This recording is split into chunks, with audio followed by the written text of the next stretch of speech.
the Vice President of the Republic is not continuing, and the following ministers spoke on the issues raised and wound up the debate. The country, the Gambia, is missing there.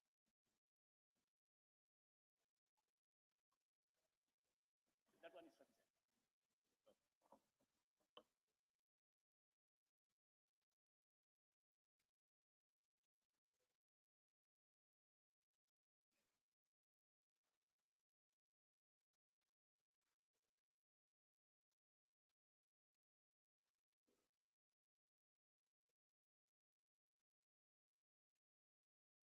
Members, any comment on that?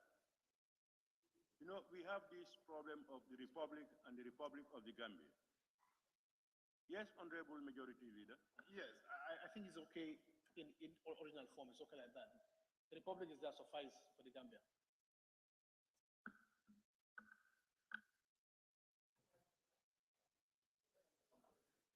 Yeah, okay, but honorable members, I think it's in accordance with Order 25, 1 and 2.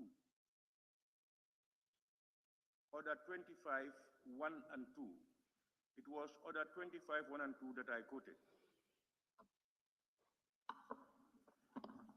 Honorable Speaker, Honorable Speaker,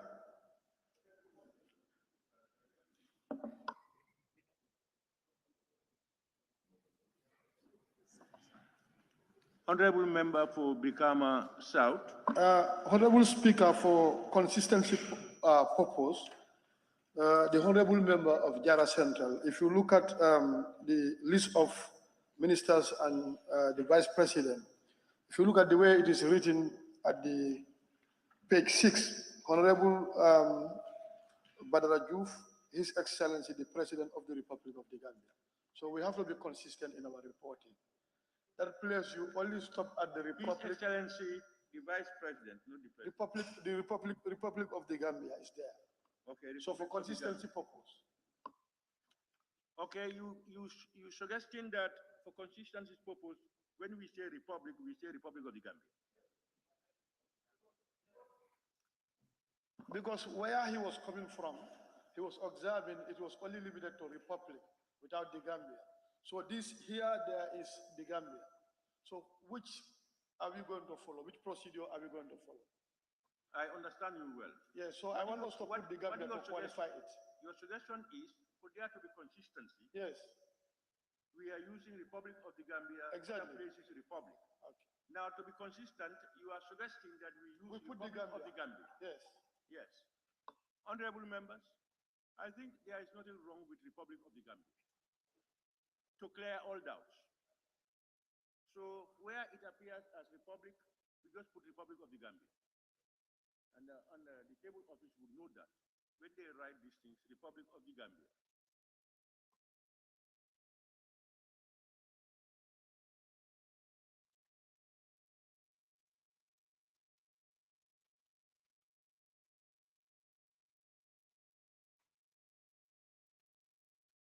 Honorable members, page 6.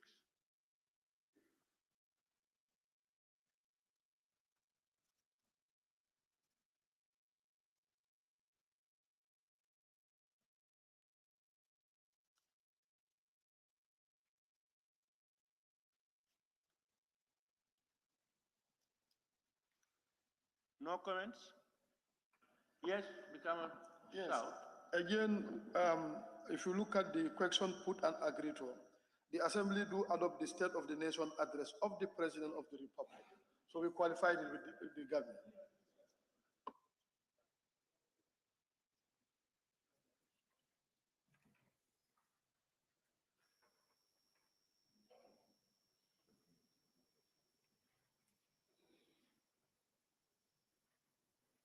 Honorable members, wherever it appears to the Republic, let's complete it with Republic of the Gambia. Member for Sabak Sanjal. Thank you, Honorable Speaker. If you look at page 6, the date is Tuesday, 20th September 2022. And in page 5, it is captured that at 19 minutes after 1 o'clock in the morning of 21st September 2022. I think the date should also reflect here, as far as it has been captured on page 5, that the list of these ministers responds to question. You must note that on page 5, it says at 39 minutes after 1. That would be on the 21st. That's why that time factor was inserted. Are you comfortable? Honorable member? Okay.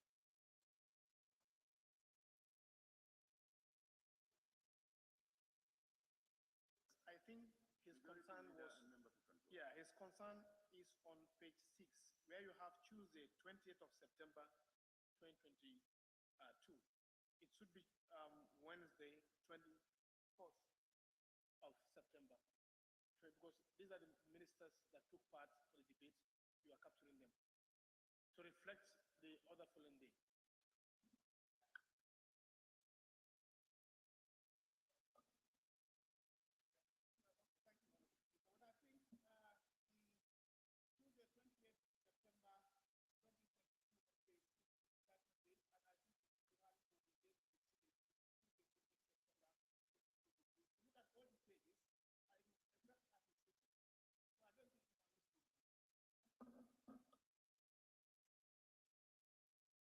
Any more comments from honorable members? Yeah. Also tend to believe that the date stated, that was the day of the proceeding. It continued into Wednesday.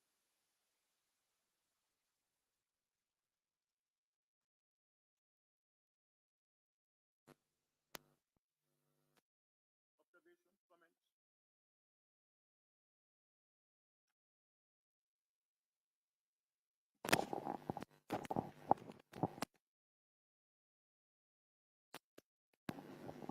record of votes and proceedings of the National Assembly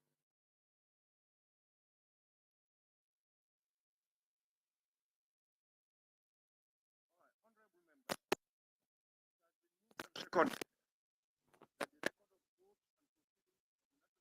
approved with amendment.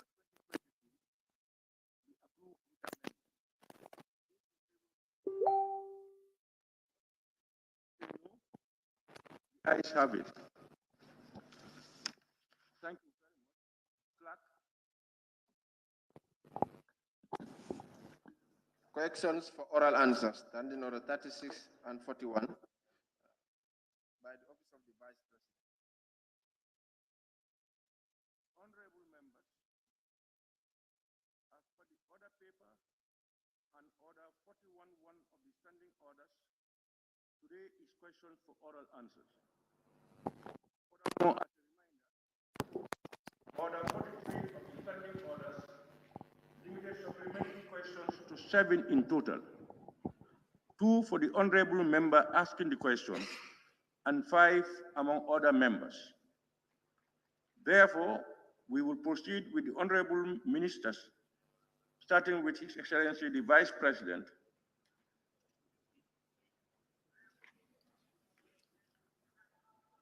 I thank you all, and we now proceed. Clerk, can we proceed?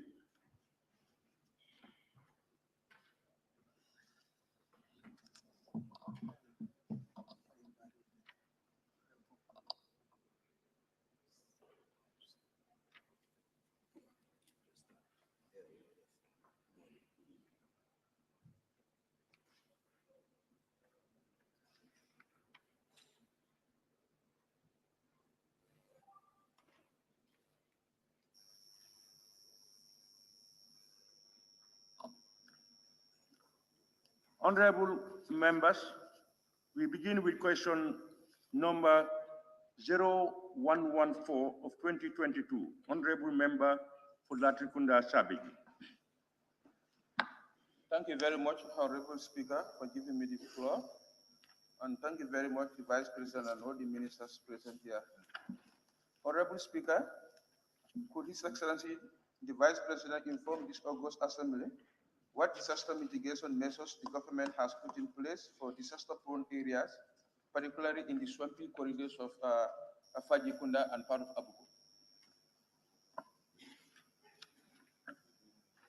Honorable Speaker, thank you. The government of the Gambia is currently in the preparatory phase of a $40 million project with the World Bank called the West Africa Coastal Area WACA, Resilience Investment Project. Negotiations will take place in December this year, and the project will be effective in January 2023.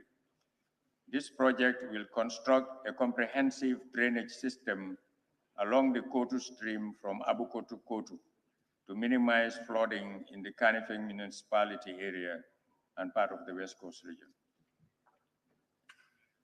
Thank you, Your Excellency. Any supplementary question, Honorable Member?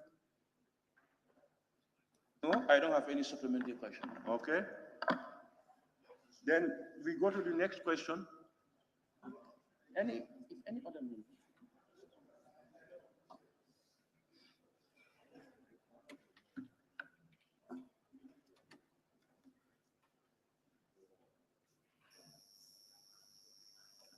Honorable members, after the answers, if any honorable member also has supplementary questions for the honorable ministers, you can just raise your tab. Yes, honorable member for Joshua, to be followed by honorable minority leader. Thank you very much, Honorable Speaker, and thank you very much, the Vice President of the Gambia.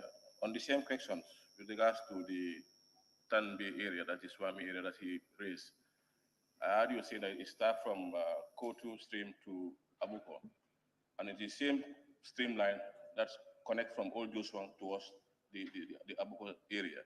So what are what are your plans towards the Old Joshua, towards Fajikunda, Latikunda, Ibotan, New Joshua, because they are all within the swampy and within the streamline area. Okay, thank you very much. That will be covered under the OIC project.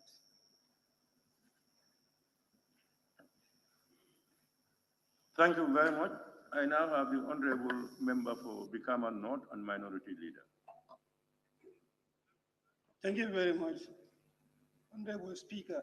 The Vice President, the drainage stream that you talk of said will be covered in part of West Coast. Would this extension be up to Brikama, in particularly the Nyambai, Jambarsane area that is flood-prone area within Brikama? Part of it would be covered. I remember when I visited I think it's the Jamisa area, your area, and part of it will be covered. And also we are in consultation with the EU, because it was EU done, but half of it was EU done by, half of the project was EU done. So we need the EU to complete the project for us. So it will be in part the World Bank, but also in part by the EU. Thank you very much. Honorable member for Tumanna. Thank you, Honorable Chair. I would like the Honorable Vice President to take us through the routine of the drainage system, because I'm very much particular about Nemakunku. Presently, as I am speaking, there is a point around the field, central field, where cars are not able to pass through that place. I don't know whether it's going to affect Nemakunku. Thank you. Honorable Speaker, I'm sorry, I don't have the map of the geography of that area at the top of my head, but I'm sure the project design will determine, the routes of the construction work. But in any case, I can find out from the appropriate quarters and then get back to you. Thank you very much. Honorable member for Kiang East. Thank you, Honorable Speaker. Your Excellency, is this intervention just going to be limited to Banjul and the greater Banjul area and West Coast region? Are you considering intervening in other parts of the country, for example, up country, where those places that are affected by the flooding? Thank you. Yes, for this particular project, it will be in the greater Banjul area, but that does not mean that the Office of the Vice President has neglected or has oversighted the orders. We are in discussion with other development partners, trying to find a permanent solution to this perennial problem. Thank you very much. We now have the last one, Honorable Member for Lower Salem. Thank you, Your Excellency, for that brilliant accommodations. How far with the negotiation of the World Bank on the project? How far with the negotiation of the World Bank on this project? Well, as I said, the negotiations start in December and the project starts in earnest in January. So you're looking at a space of about a month and a half. If you take the whole of December and part of January. Thank you very much. Honorable members, we now go to question number 0115 of 2022, member for Brikama South. Thank you so much, Honorable Speaker. Honorable Speaker, could His Excellency, the Vice President, update the August Assembly the status of the comprehensive study for proper drainage system he promised the Gambian upon visiting the victims of the recent heavy downpour of rains? Thank you very much. Honorable Speaker, the government can confirm that there exist two feasibility studies. One study for the Banjul drainage and sewage done in 2015, and another one for the storm water and sewage systems for the greater Banjul area done in 2014. Both studies have been submitted to the Ministry of Finance and is awaiting funding. The main issue with the drainage-related problems in Banjul is the presence of the solid waste that cause clog in drains and outfalls. To prevent this clogging, and waste needs to be removed from the drains frequently, and a resolution of the present situation by the implementation of the emergency measures therefore requires urgent attention.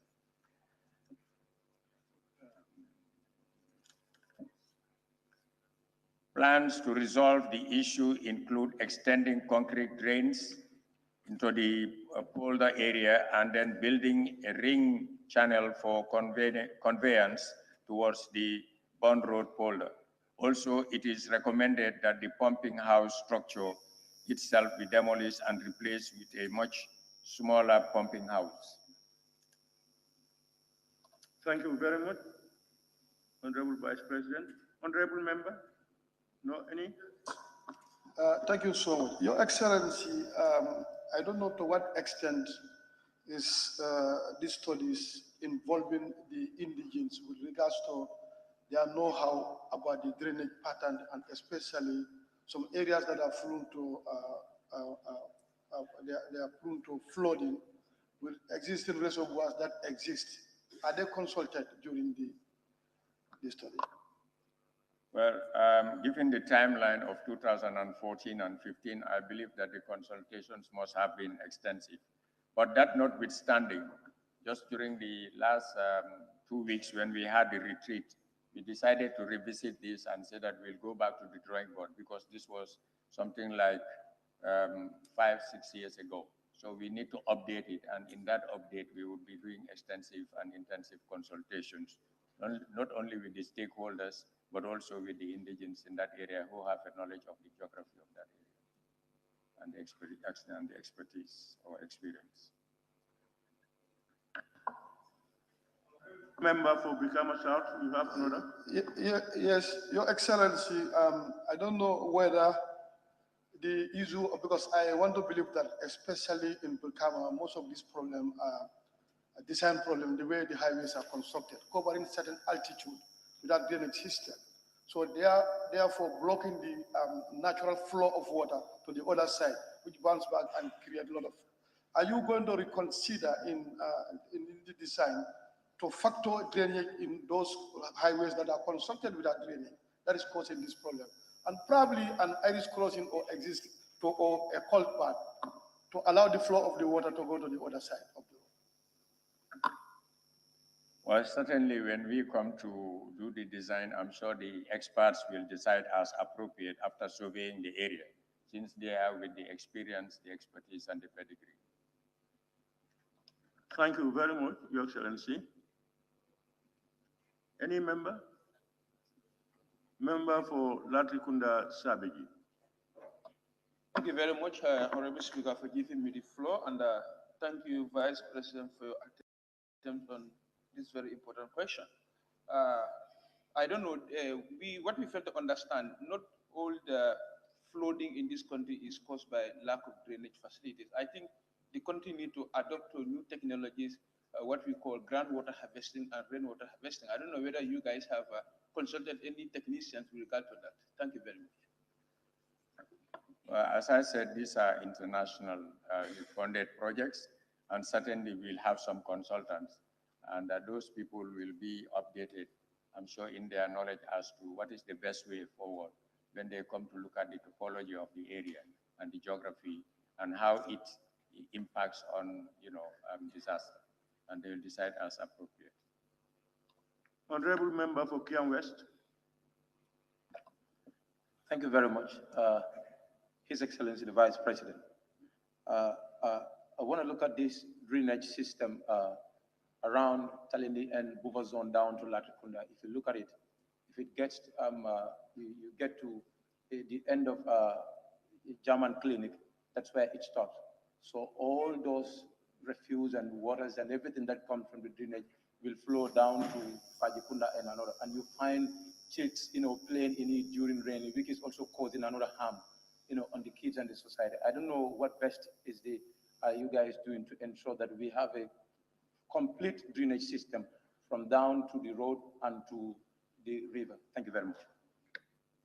Okay, thank you very much.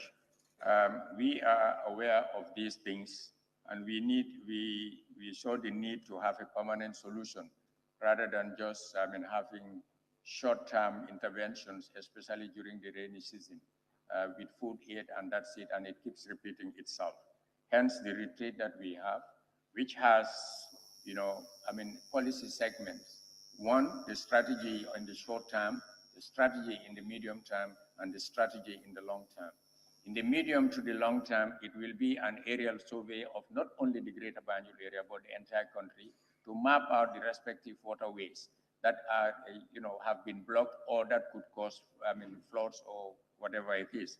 And that is something that we will have a comprehensive project, not project, but a program for that, so that at least we discuss with the development partners and see how best they can index it into their budget to help us address this issue once and for all. And it could include not only dealing with the drainage and the culverts and all those things, but also those people who are in waterways, how do we have a resettlement program for them funded? Thank you very much, Honorable Member for Joshua. Thank you very much, Vice President. I think it is good to build drains, but my question is, after the drains, when the drains are already built, the end points of the drains are very important. What are your plans towards those end points? And number two, when drains are built. One question. Okay. There is, of course, the project does not terminate mid-air, or it does not abort mid-air.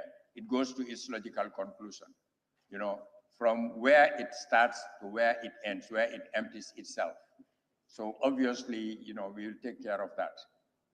That was what happened in Jamisa, and then we had the problem there. So these are lessons learned, which will be factored in.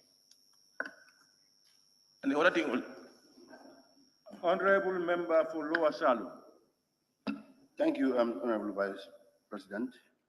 You have factored on the project for consultancy, whether it's going to be a local one or international consultancy? Consultancy or international one? No, I think my philosophy is that you have a hybrid, and this is where you can transfer skills to the local ones so that you bring them up to the international standard. Hence, in the future, you don't have to outsource it. You do it, domestically. Honorable Member for Kantora. Thank you very much. Honorable Vice President, in the quest for addressing the issue of greenage, wouldn't you see it prudent to also look at the widening of the road to expand? Is it also part of your plan? The task force to look at this is multifaceted, and the National Road Authority plus their parent ministry, the Ministry of Transport, are all part of this. And I'm sure there are lessons learned in terms of road construction that are without some of these facilities, so that at least in future, we are able to address those kinds of things. Thank you, Your Excellency. Question number 0116 of 2022, member for Brikama South. Thank you very much, Honorable Speaker. Honorable Speaker, could His Excellency the Vice President inform the August Assembly whether the President of the Republic would undertake to fulfill the promise he made during the 5th legislature for the restoration of the Brikama street lighting with CCTV camera and Wi-Fi and the art of the state hospital as he promised.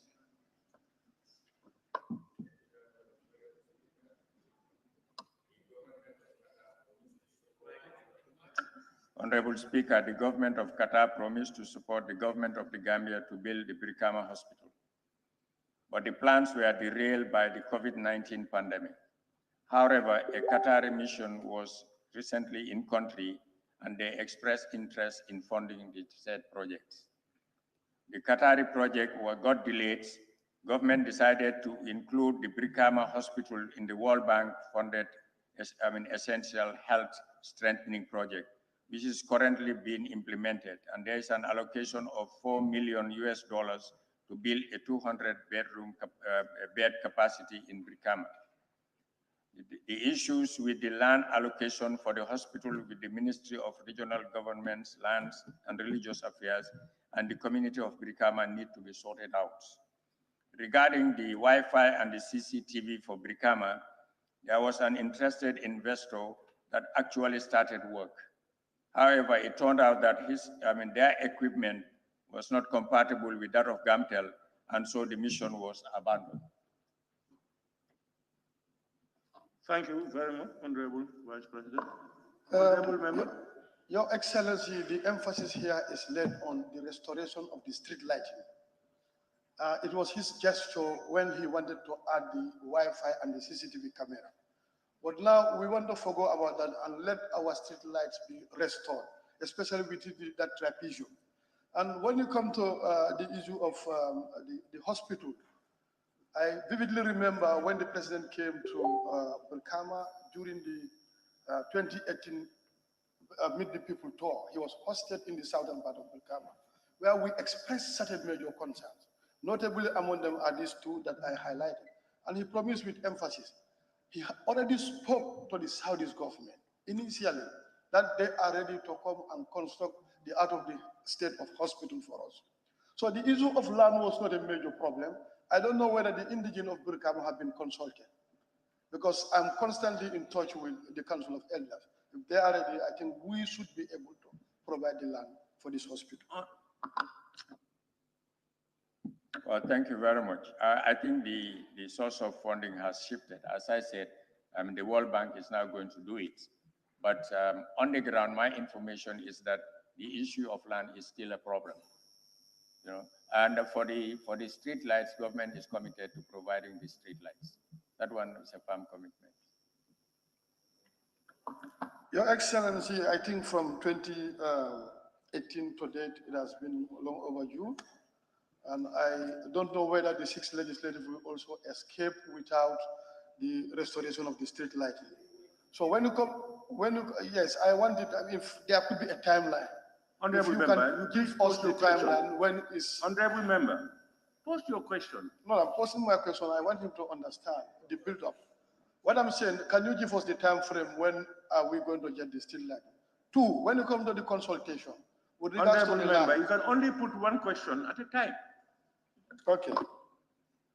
No, I cannot give a definitive timeline because this is a World Bank project, and the World Bank, they have their rules and regulations when it comes to negotiations and when the project would be effective.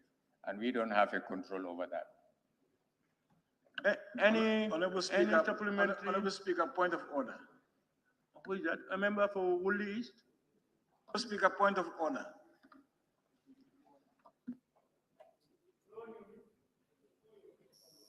Member for Lower Newry. Honorable Speaker, point of order. Sorry. This is a reminder to honorable members standing on order 43, clause 3. The time taken to ask a supplementary question shall be no longer than 1 minute. An answer to a supplementary question shall not be no longer than 2 minutes. It seems that the members are exceeding the time of asking the supplementary question. Thank you. Thank you very much, honorable member. Members are fully reminded now. Any more supplementary question, honorable members? Woolly East, member for Woolly East. Yes, thank you very much, Honorable Speaker. Honorable Vice President, the question is more emphasis on the street lighting system and the CCTV. So do you have any comprehensive plan? Did you have any project plan before you even get to the World Bank? Is anything actually comprehensively put in place for this? As I told him that the building of the street lights will be done, and it will be in consultation, of course, with the Brikama Area Council, people, in order to ensure the mapping and all those things. Certainly, yes, we are in consultations, and we will come to a definitive conclusion when we exhaust the dialogue. Honorable member for Sami. Thank you very much, Honorable Speaker, for giving me the floor. Thank you very much, Honorable Vice President. This said hospital in Brikama, when are you going to start the construction? As I said, this is being funded by the World Bank. The World Bank has its procedures, and I know the procedures very well because I worked for that institution for 12 years. It's not something that, is instant. It's not like instant coffee. It's a process. So, we will be able to know that when, after the negotiations, we would know when effectiveness would take place because there are certain conditions precedent for effectiveness, which we need to fulfill. Honorable member for Latrikunda Sabiki.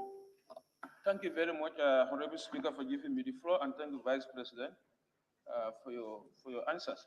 I just want to make the government to be very wise in managing land as far as project interventions is concerned. If you go to Brikama, they have existing... Honorable member, you are not to make a statement. Okay, let me ask a question now. Can the government... When I take the floor, you sit down and listen. You are to make a supplementary question and not to tell them what to do. Honorable Vice President, if you go to Brikama right now, they have existing health structure there. I probably the project can go up.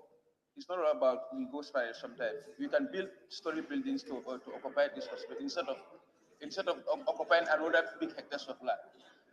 Thank you very much. Honorable member, what's your question? My question is whether the government has any plan instead of acquire another new plot of land for this project intervention to use the existing facility for the project. That's my question. Thank you. No, there are certain conditions attached. We cannot use an existing project and go longitudinally. So it has to be a different size. Honorable member for Kiang East.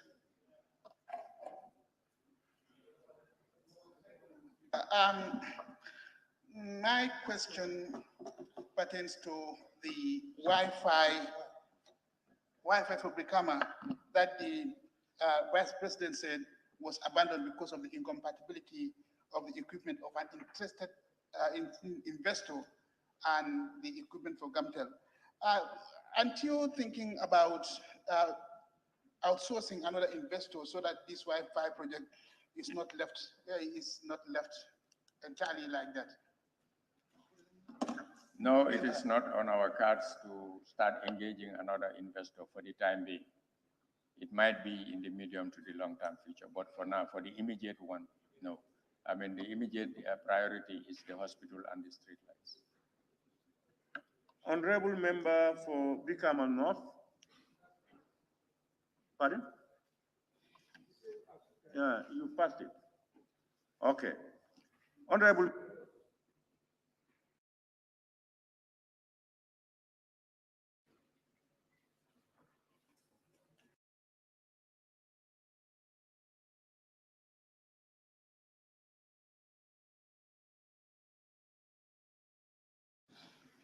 Honorable Speaker, could the Vice President tell this August Assembly if there are any plans to refurbish state-owned buildings in Bakau for use as accommodation for government guests instead using expensive hotels?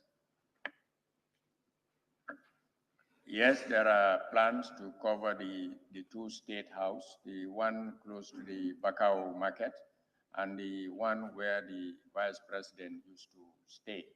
So those two will be, refurbished and brought to, and furnished and brought to standard so that when dignitaries come, they can occupy those things, which will help government save money.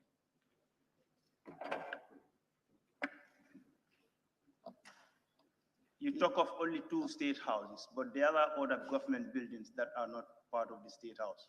How about those ones? The intention is there, but the resources are not there. So we will concentrate our delimited resources on those two for the time being. Order.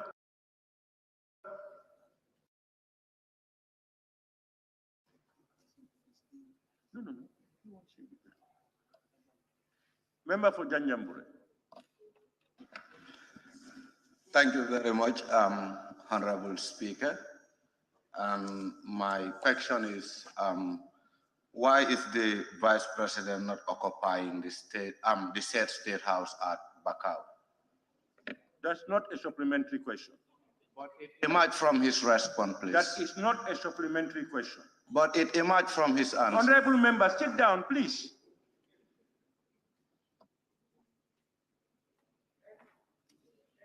Any other supplementary question? Fonyi Bintang. Thank you so very much.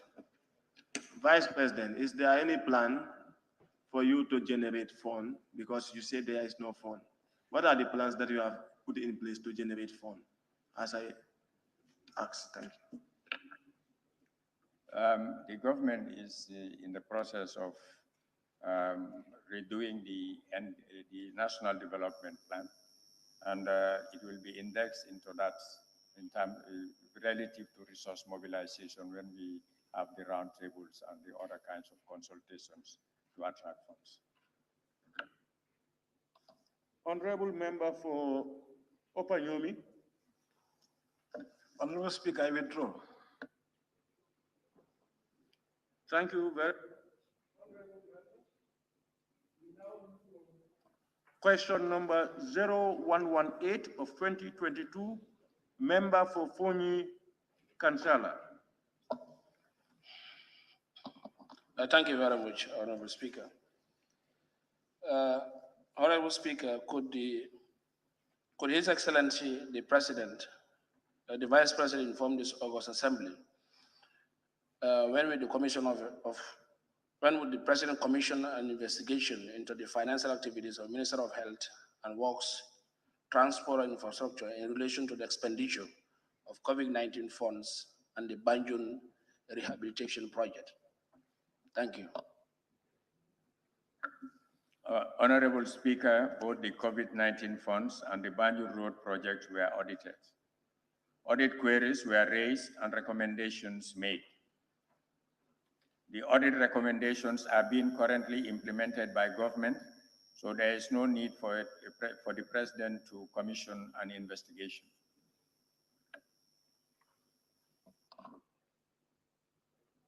No supplementary? Yes, please. Thank you.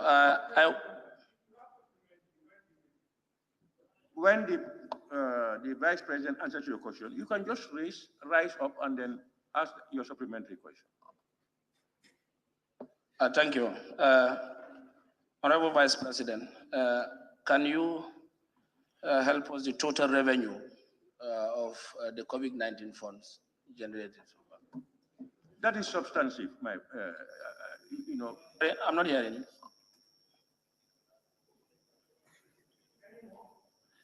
Any more questions? Yes, please go ahead. Thank you very much. In the Banjul Rehabilitation Project, can you tell us who the main project consultant was, the name of the consultant of the Banjul Rehabilitation Project?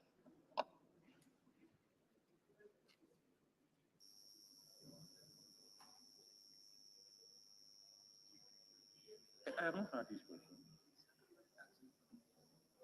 I said the contractor of the project. Who was he contracted to? Honorable member, I don't know what is the problem. You wanted a commission of inquiry on a project that you had researched and believed there were fraudulent activities. Yes. And you have been told that the accounts have been audited and government is looking into the audit queries and putting in measures to at least avoid or prevent or correct whatever might have been going wrong. You're now talking about the contract. Noted.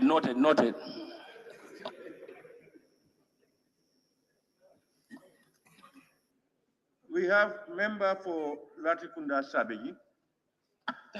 Thank you very much, Honorable Speaker, for giving me the floor. And thank you very much, Honorable Vice President. You said the government has started implementing the audit report. And I'm very sure this implementation is a process. How far are you guys in the implementation process? Well, I think in quantitative terms, certain things are not measurable, but I'm sure it is a comprehensive implementation of the recommendations. It cannot be measured in percentages. Kiang West.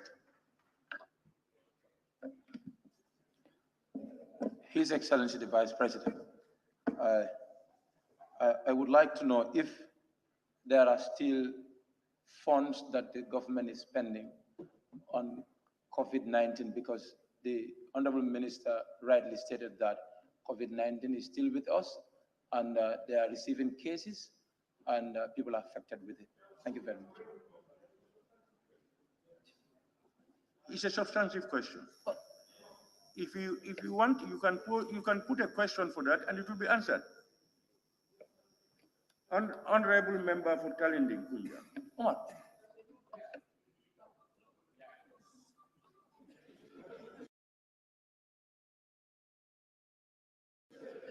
Thank you, Honorable Speaker.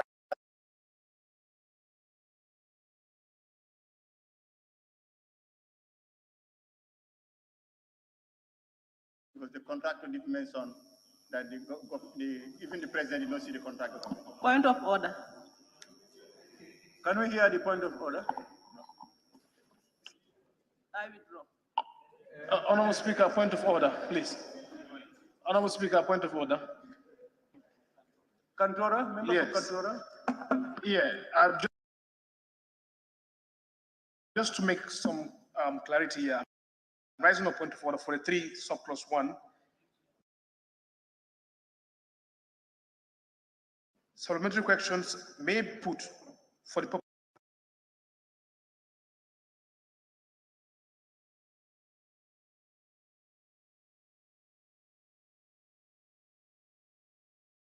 Honorable Member for Talinding, can we hear you again? He withdrew. I did not. The first question is alluding to investigations and other things. And then my supplementary is regarding the same matter. So it's in line because it talks about the Honorable member. So my question, is, Honorable member. Yes. Nobody told you you are offline. I said, repeat your question. Okay, thank you, Honorable Speaker. My question is, with regard to this thing, could His Excellency, the Vice President, confirm if the government is in custody of the contract document for the Banjul Rehabilitation Project?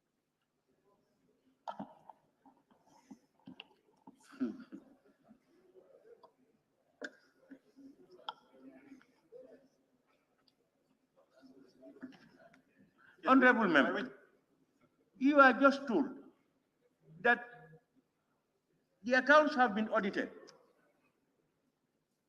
How can you audit an account based on what? Without the necessary documentations and all this. Honorable Minister, can you just clear that air?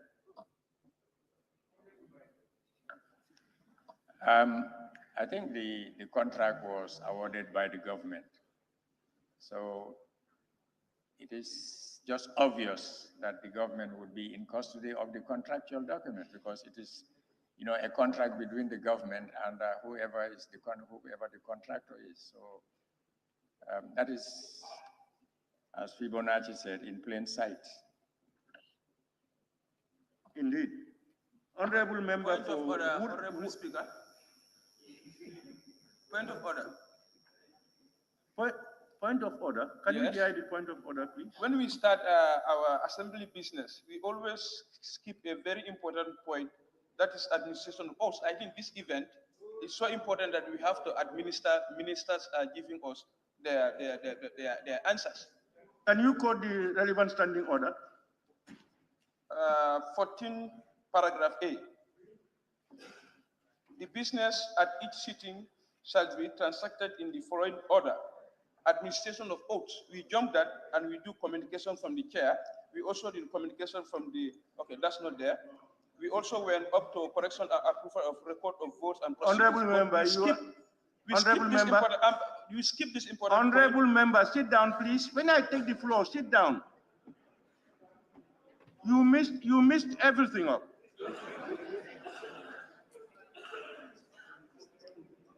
That is the order of business. It does not necessarily follow that people coming here are going to take an oath. It's learning. There are times when taking an oath is done in the assembly. When you were speaking, you never took an oath again. Honorable members, we now invite the Honorable for Woodley East. Yes, thank you very much, Honorable Speaker. Honorable Speaker, two ministries are mentioned in this section. That is the Ministry of Health and the Ministry of Works. So my question is the audit queries that were raised, is it raised on the two ministries or is just one? And if it is one, which one? I guess the COVID-19 funds are under the Ministry of Health, and the Banjul project is under the Ministry of Works. So the audit report obviously covered both, projects, and respectively the Ministry of Health and Works. Honorable member for Banjul Central. Thank you, Honorable Speaker. Your Excellency, as pertaining to the audit queries that you've highlighted from pertaining to the COVID-19 funds and that of the Banjul Rehabilitation Project, it's obvious that it's a query and you've made mention that government is looking into these things. So my question is, if at all, upon findings of misdemeanors or deficits or lapses within, is the government ready to put due diligence to these queries? That's my question. Thank you. Honorable Minister, Honorable Speaker, as I said, we are implementing this, and I'm sure if and when we come across those things, the government has the courage of its own convictions.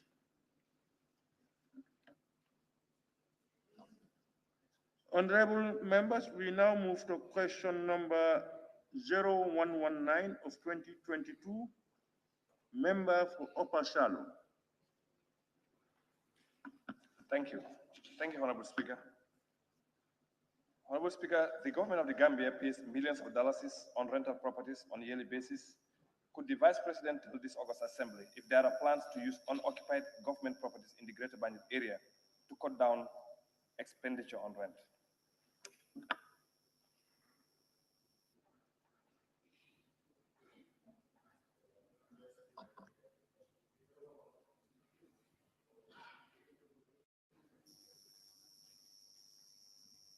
I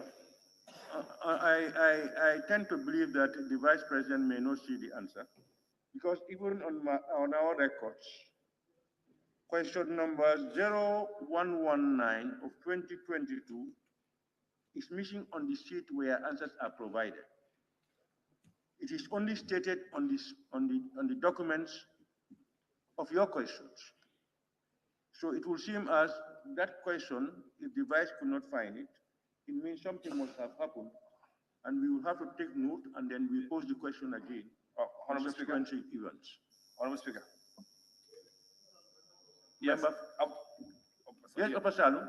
Yes, thank you, Honorable Speaker. With your kind permission, I would like to withdraw this question so that I can pose the question again.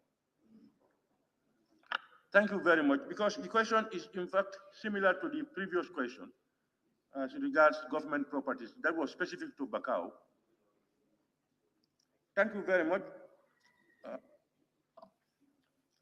We now move to question number 0120 of 2022, member for Upper Salum again. Thank you, Honorable Speaker. Honorable Speaker, would the Vice President confirm to this August Assembly if the government has identified and protected key national infrastructure? Thank you very much, Honorable Speaker. Before answering this question, we were in consultation with the Honorable Member, because when you say national infrastructure, it could be roads, it could be buildings, it could be IT infrastructure and so on, for clarification. And it is on the basis of that clarification we forward this answer. Honorable Speaker, the government is aware of the security risks to key institutions such as the Central Bank, GAMTEL, GAMCEL, NAVEC, as well as vital systems and services such as the IFMIS, banking networks, and the internet landing sites. Adequate physical security is in place for all these vital government infrastructure and services. With regard to cybersecurity, cybersecurity is relatively new here. And so when the Information and Communications Act of 2009 was being formulated, it took only into context computer misuse and cybercrime. Currently, legislation of the Act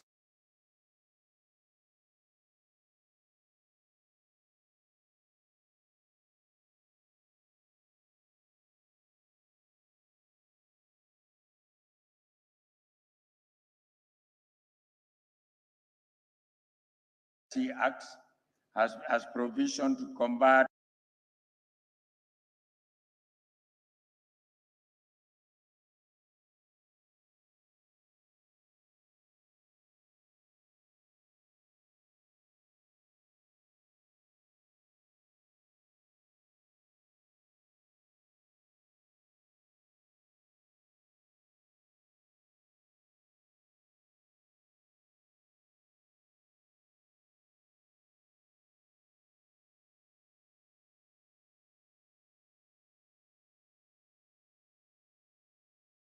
cybercrime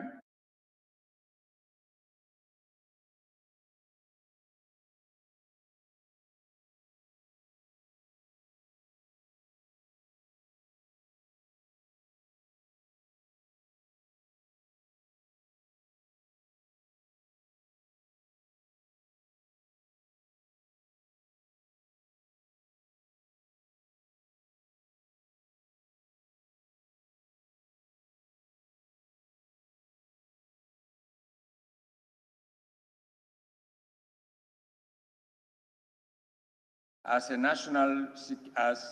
also a national security, cybersecurity policy has been validated and submitted to Cabinet for endorsement. The vision of this policy is to ensure, one, the Gambia with a secure, resilient, and trusted cyberspace for enhanced inclusive socio-economic development between the routers of the sites as the data moves from the sectors to the Accountant General's Department. This provides cyber protection known as the man-in-the-middle level attack. The system network, VPN, for all users connected from the sub-treasuries and subvented institutions.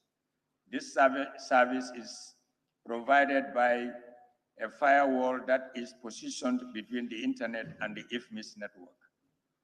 There is also a disaster recovery site in the Combos, which provide backup in case of a disaster like fire at the primary site, which is at the AGG office in Banjul, so that government business can continue without much interruption. For the central bank, there is a virtual private network in place to deny unauthorized access to the central bank network and system.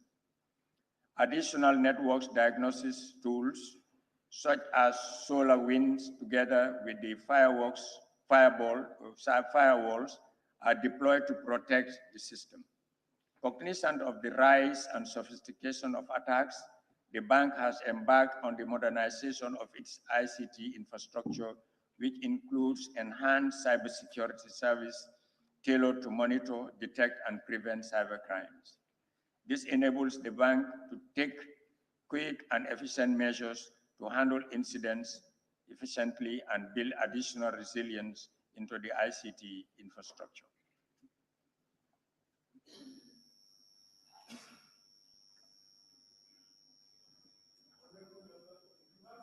If you have supplementary, immediately he finishes, you can just rise to ask your supplementary.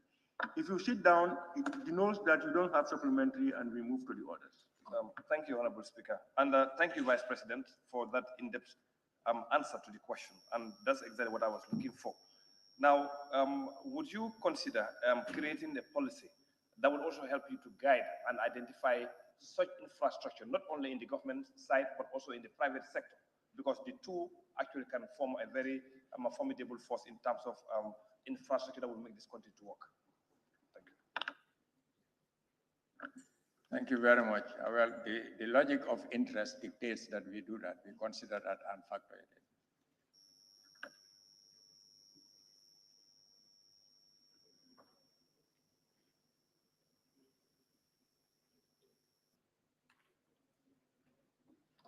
in. Any other member? No. We now move to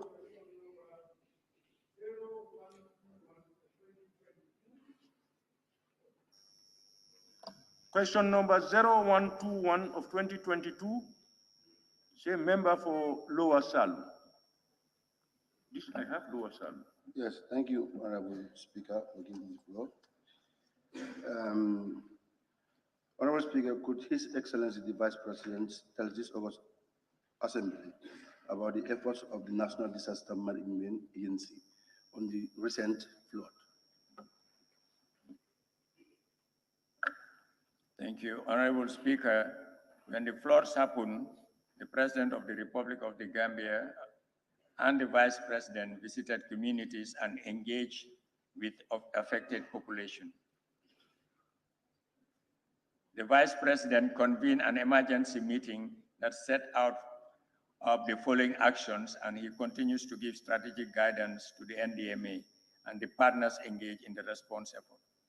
Responses to the disaster so far include the following: procurement of food items, 850 bags of sugar, 850 drums of oil, 20 liters of cooking oil, and 1,500 bags of rice, 50 kilo, worth 6 million for the affected population across the country. Partners support with non-food items such as tents and bed nets, which have been distributed to the affected population. Relocation of severely affected households and provision of temporary accommodation to internally displaced population within the Greater Banjul area.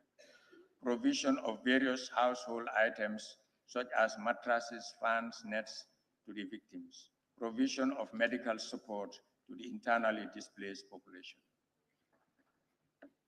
Thank you very much. Thank you, Honorable Vice President. I must also commend you and the Vice President and the other members of the National Assembly. We have been seeing you entering in the huge amount of water. A supplementary question, Honorable Member? Yes, I am coming up because he did something that is commendable, that we have to say. Yes, the reason why I come with this correction, just to make things happen. Honorable Member, do you have a supplementary question? If you don't have supplementary questions, any more supplementary questions? Yes, I have it. Thank you. How this response were distributed to the affected families? I don't understand it. Did you say?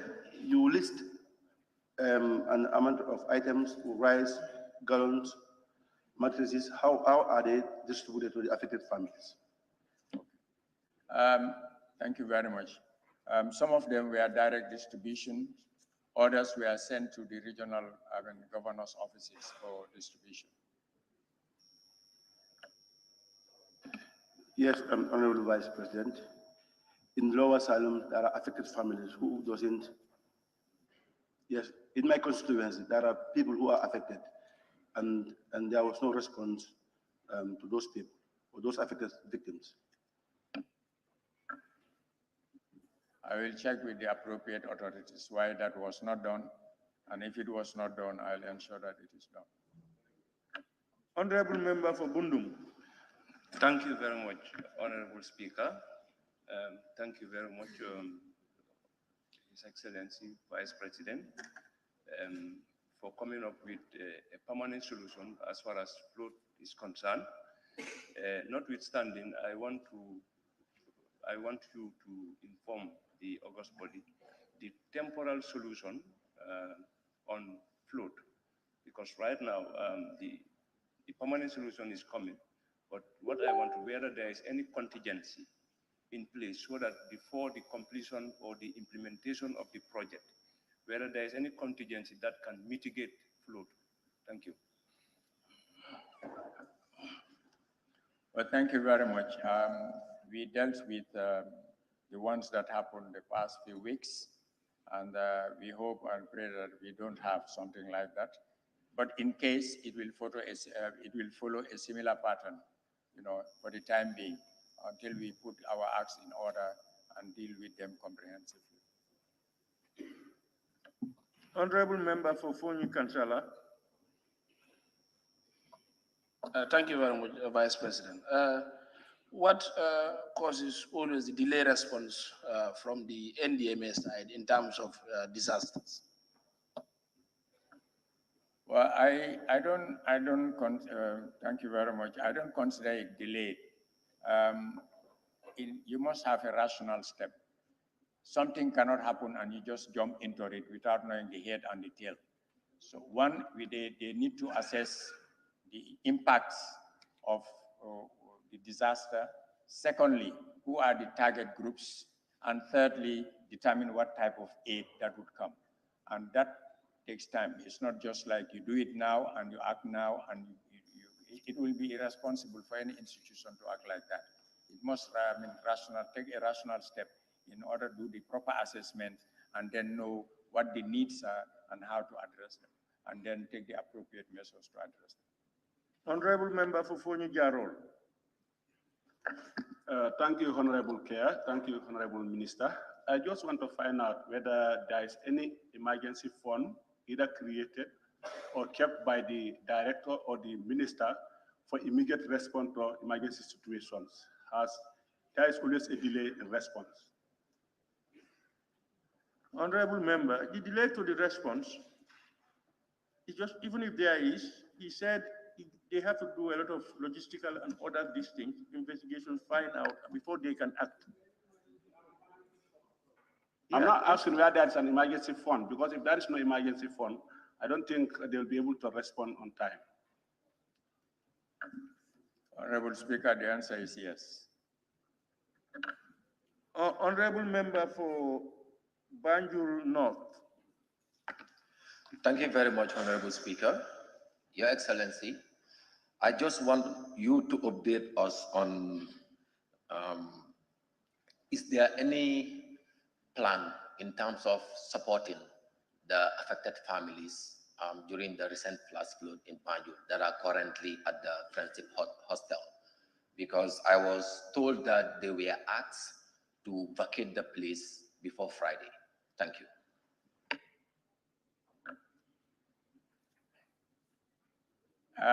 Yes, they were moved to Friendship Hostel, and then the government provided lunch, breakfast, lunch, and dinner. I think perhaps they became so comfortable, they invited some of their families outside, and we have increased numbers. Then we gave them notice to vacate, and they said that we should pay their rent 3 months arrears. Some of them lived in Tobacco Road, and we realized that they owe the landlord rent arrears, and they know they cannot pay. So we told them to go back. They said no. They want to go back somewhere else, but we should give them 3 months rent. Knowing then when we investigated further, we realized that the places they wanted to go, those people have asked for 3 months rent deposits. And I don't think it is a government's mandate. But in the end, His Excellency the President decided that we'll give the 11 families there each 10,000, and then they have to vacate the area because I mean they are not. It's not going to be permanent. It was just temporary.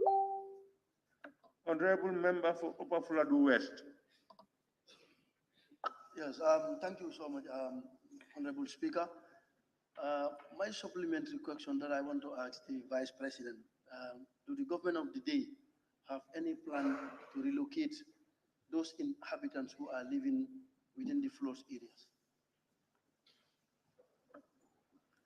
Yes, we have plans. I am not sure whether I forgot to indicate that, but as I said during the retreat, we had medium to long-term plans. And there is provision in the plan to relocate and resettle, where government would have the layouts for them on high ground and move them there. And where it involves compensation, we'll take care of it. So there are plans to do that. Honorable members, we now move to question number 122 of 2022. Member for Serekunda West. Honorable Speaker, could the Vice President inform this August Assembly the extent of the devastation caused by the current floods across the country, relief given to victims, and plans to mitigate the effects of floods in the future? Honorable Speaker, as of Wednesday, 7th September 2022, a total of 4,811 households with a population of 56,624 people were affected by the disaster. In total, 13 people lost their lives. Damage caused by the flooding included damage to houses and properties. 2, as previously mentioned, government purchased rice, sugar, and oil worth 6 million, which is being distributed across the country. 3, on conditional cash transfers by the National Disaster Management Agency and funded by the World Food Program is ongoing across the country. The activity is targeting 5,460 most vulnerable household victims across the country. Each household is entitled to 2,350 monthly for a period of 3 months. The government is currently developing a national disaster management policy strategy and an action plan which will build the resilience of the country to disasters by ensuring that it has the requisite capacity to prepare for, respond to, and recover from disasters. Thank you.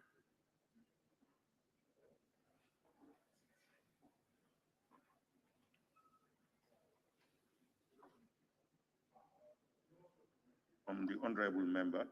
We have member for Latrikunda Sabegi. Thank you very much, Honorable Speaker, for giving me the floor, and thank you, Vice President. When disaster hits, the first thing we do is to collect the data. The last time it happens, I went to disaster management. They said all their vehicles were not in order. So I don't know whether your office has any plan to provide them, to make them resourceful.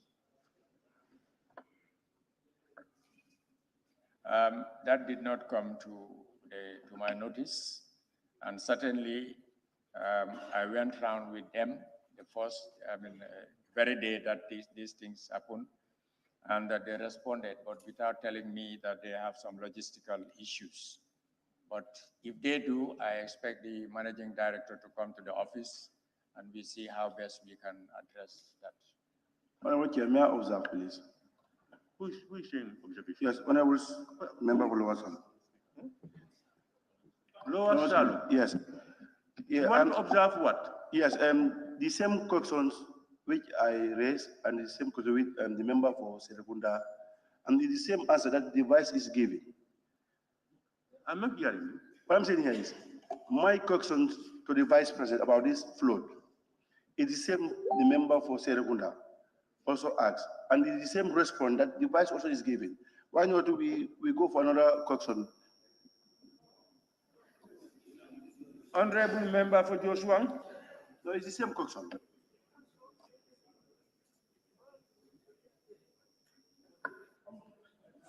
Member for Joshua. Thank you very much, Honorable Speaker. Your Excellency, what are your plans with regards to most of these block waterways that cause most of the disaster, especially within my constituency? Thank you. Vice, before you answer, honorable members, Majority Leader and Member for Kantora reminded us of the provisions regarding supplementary questions. Let every member note it down or make reference to you. I don't want to put members off. We make sure we are online. Your Excellency, you can go ahead. I think I outlined the generic nature of floods in this country, and of course, a holistic plan to address, those hopefully in future, and Joshua will not be an exception to that. Honorable Member for Kiang West. Your Excellency, Vice President, you've indicated that the World Bank funded project to respond to affected the disaster flood. There is a monthly disbursement of 2,000 plus, if I am right, to number of households. So I don't know how much is the total cost of the project because it's lasting for 3 months. Thank you very much. It is not every 3 months. What I said was they will help them for 3 months, and then the project stops. It's not for every 3 months. Honorable Member for Lower Salon.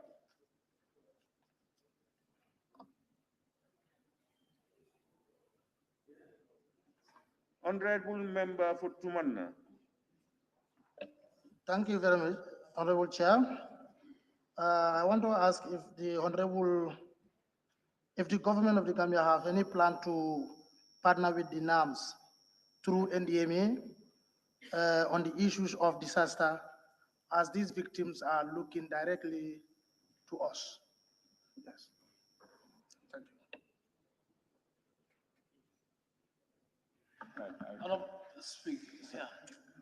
Okay. Honorable Member. you have a right to ask your questions, substantive questions to the minister. We are regulated by our own regulations. That supplementary questions must be informed by the answers given to you. You cannot bring in something new into supplementary questions. Please, let's take note of that.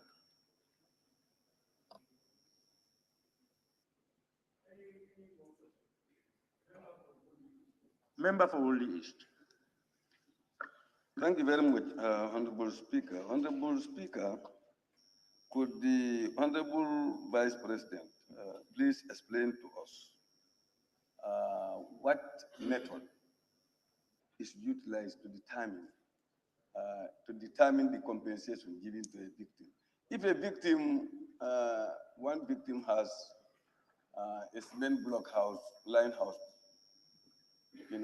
devastated, and another victim has a hut, how do you determine the compensation?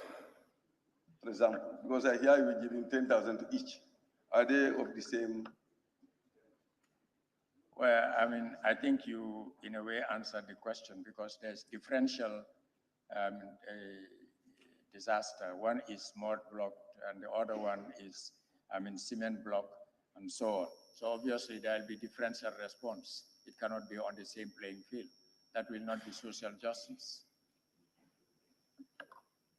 Honorable members, we now move to question number 0123 of 2022.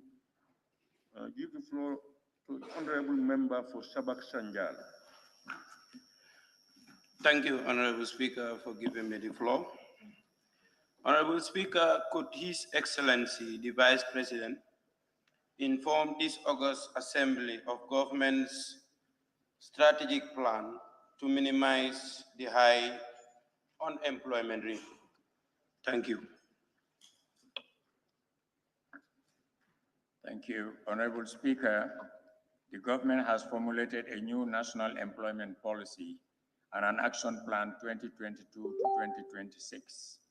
And it has its main objective is to create more gainful and decent employment opportunities for the growing labor force, particularly the young people and women. The target is to create up to 1,050 jobs over a period of 5 years. Also, government has developed a major strategic plan to mitigate unemployment rates in the country and promote decent work by reviewing and repealing the Labor Act 2027, as some aspects of the act are outdated and no longer address the emerging challenges in the labor market.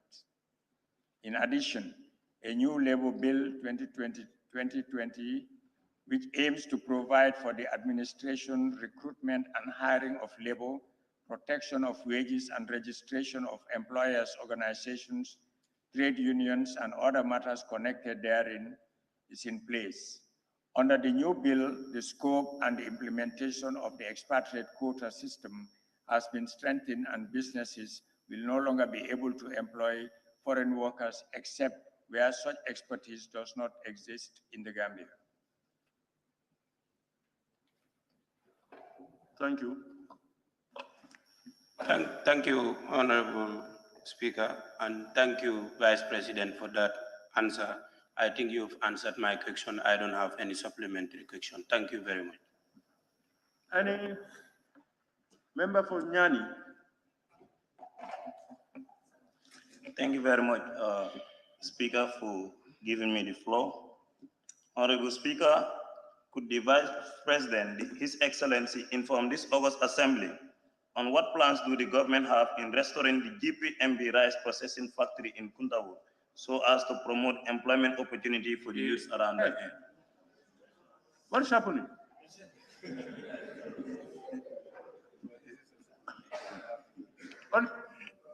Honorable Member, we are on supplementary questions. Okay, on the question by the Honorable Member for Sabak Sanja. So we have other members who may want to, who have supplementary questions, who will ask.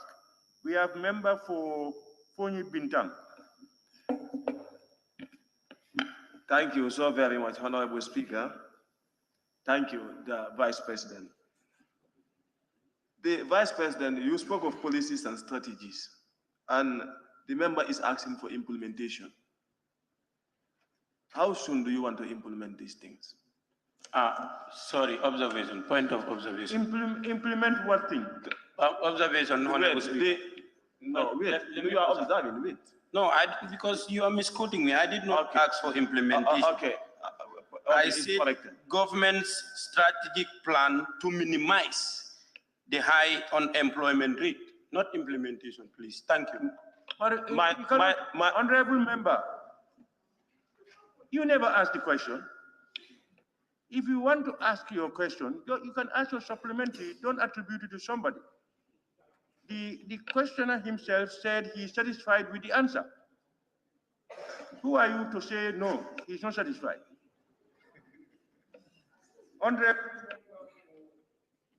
Honorable member for Busumbala.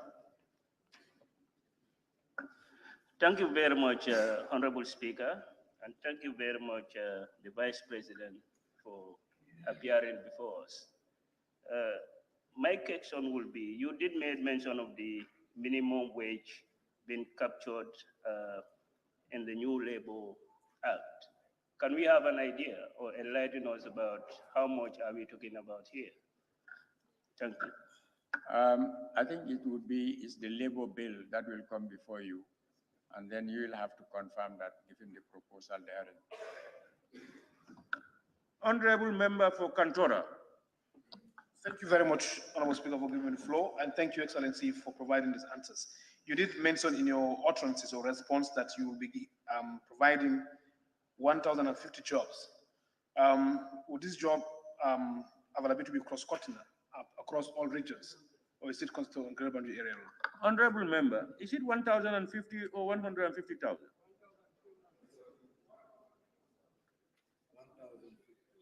I have on my records, the target is to create up to 150,000 jobs over a period of 5 years. Is it error? Pardon? Well, my error then, but what is here is 150,000. I'm sorry about that. This is what I have. Mea culpa, mea maxima culpa.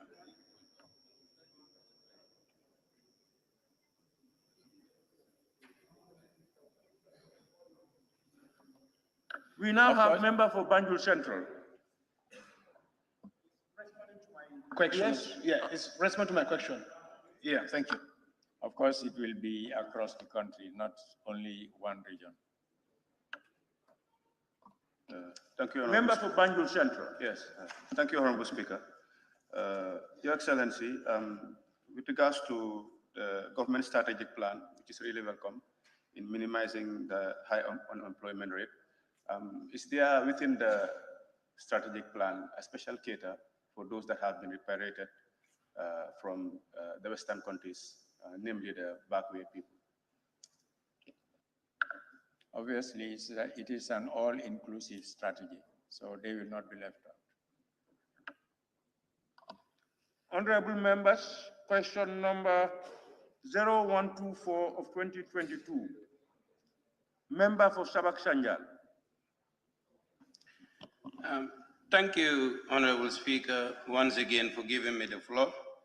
Honorable Speaker, could His Excellency, the Vice President, inform this Assembly whether government would consider facilitating voting of Gambians abroad in the next election cycle?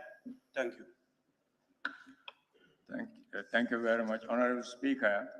The government of the Gambia is willing and committed to facilitating Gambians in the diaspora to vote in elections and consultations and engagement between the government and all relevant stakeholders started and will continue. The Ministry of Foreign Affairs, International Cooperation and Gambians Abroad, the Ministry of Justice will soon restart the engagement with all the relevant stakeholders, particularly the diaspora representatives, the Independent Electoral Commission, and the National Assembly to find solutions to the hurdles impending the operationalization of the diaspora voting and representation. Once again, thank you, Your Excellency, for that honest answer. As I stated before, I have no supplementary questions with regards to that. Thank you. Member for Brikama South. Thank you very much, Your Excellency. I think this issue of diaspora voting is captured in the election bill that is before the parliament here. I don't know whether your office or the government is looking in retabling it for us to work on the process so that the next cycle of election, these people can take part in our election. Thank you very much, Honorable Speaker. Can the Honorable Member enlighten me, because he said the bill is here. So is it here or is it with us? No, it's still with the, it was tabled in the 5th legislature, and we've done all the consultation. It's about to report to the plenary. And unfortunately, it was overtaken by the presidential election, and it was not tabled. It's still here. So I don't know whether you Point of order. Point of order, Honorable Speaker. Can we hear the point of order? Yes, I'm rising on order 32, 33, that is anticipation. It shall be out of order to anticipate the discussion of a bill, which is before the assembly by discussing the subject matter on that bill. So we cannot discuss it because it's already with us. So now it's us for us to do our work, not them. Honorable Speaker, I want to make sure. You wait for the ruling. Okay.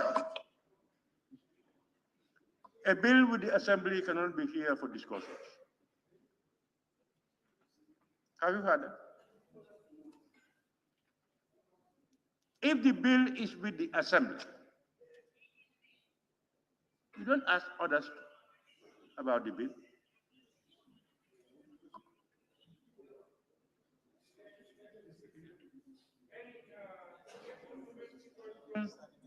Is Sani mentoring? Sani mentoring is withdrawn. Honorable Speaker, I have withdrawn my statement, my question. It has been answered since the bill is in the parliament. Thank you very much.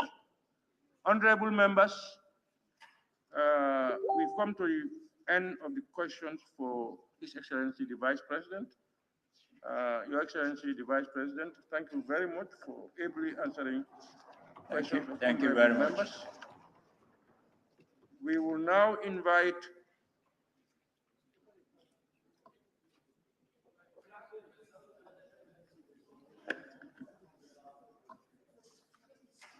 Order questions, Order 36 and 41. Question by the Minister for Agriculture. Honorable Minister of Agriculture.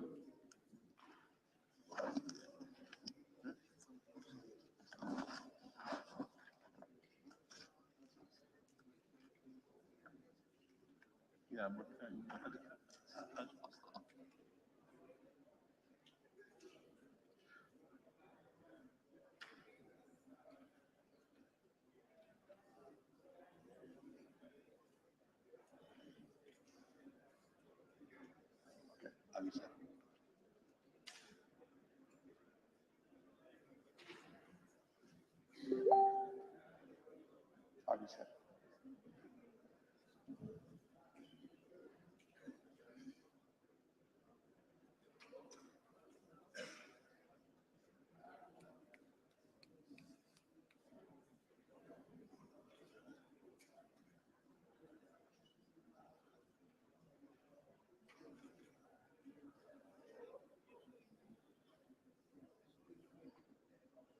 honorable members, let me welcome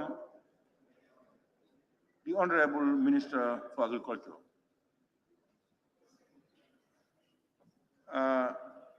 We move to question number 075 of 2022.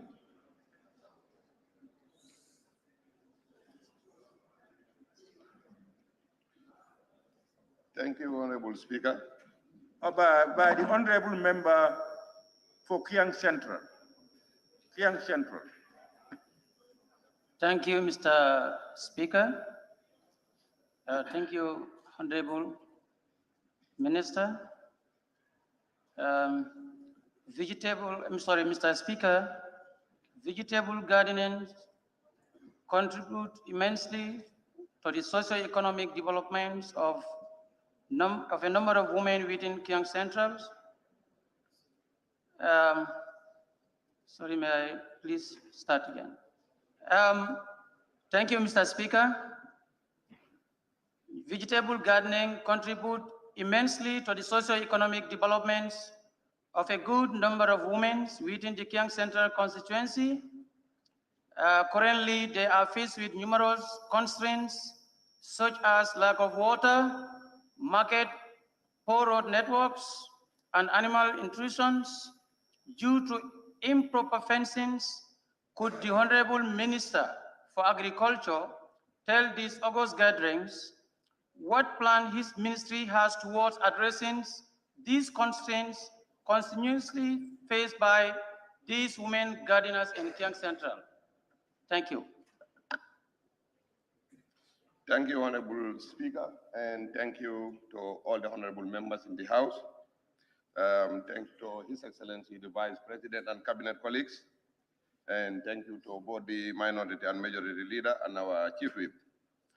Honorable Member for Kiang Central, I would be happy to inform this honorable member that under my ministry, there are two projects, namely the Roots and the Giraffe project, which are supporting vegetable gardens throughout the country.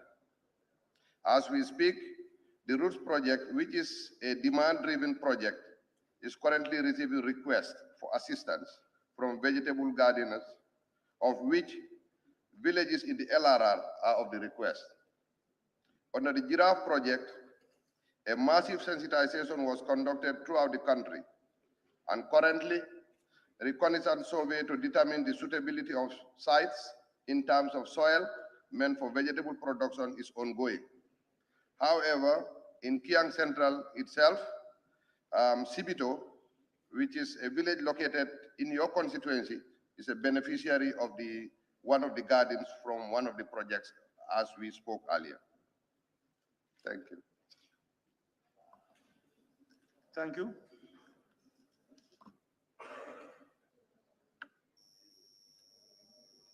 Supplementary, it means. Thank you. I think you have answered my question well. Thank you. Any member who has supplementary questions? Member for Lower Nyomi? Is it Upper Nyomi? Lower Nyomi is on first. Then Upper Nyomi you can follow.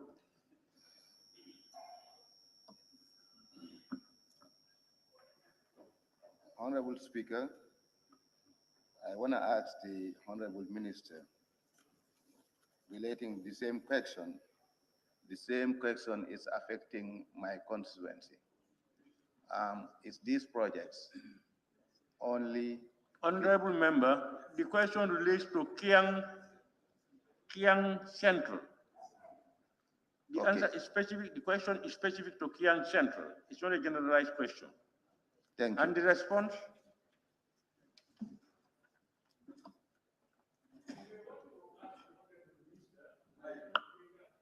Or you pose a substantive question for your constituency. Thank you. Honorable Member for Upper Nyomi. Thank you so much, Honorable Speaker, for giving me the opportunity.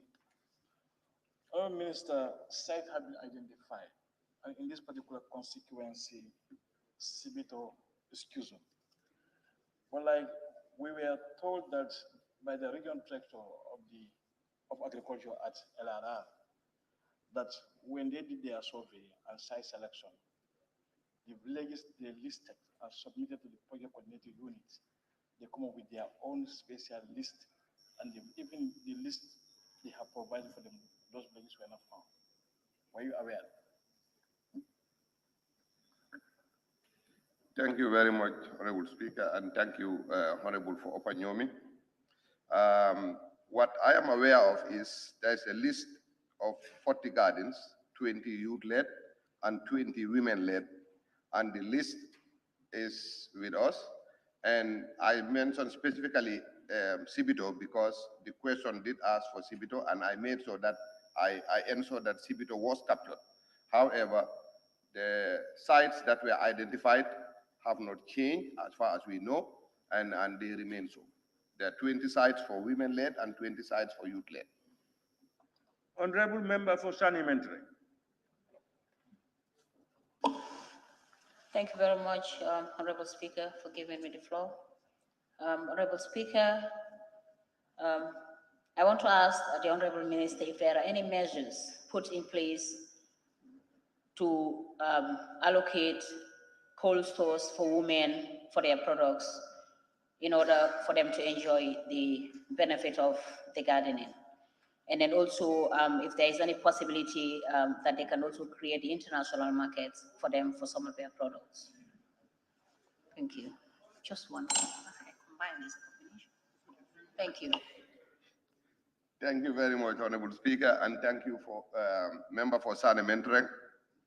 Yes, I think we said this in our previous deliberation that our Roots project would be building 15 cold store facilities nationwide, and 3 are being built currently in 2022 in Soma, Basse, and Wazo.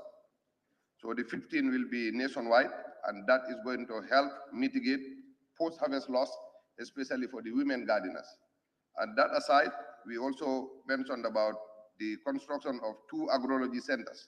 And these agrology centers will be one-stop shops, and storage facilities are part of the agrology centers, all geared towards mitigating post-harvest loss for vegetable gardeners. Thank you. Honorable Member for Ileasa. Honorable Speaker, thank you very much. I withdraw my question. Honorable Member, thank you, Honorable Member for Ileasa. Honorable Member for Sami. Very much, Honorable Speaker. She has already addressed my question. Thank you very much, Honorable Member for Sami. Honorable members, we now move to question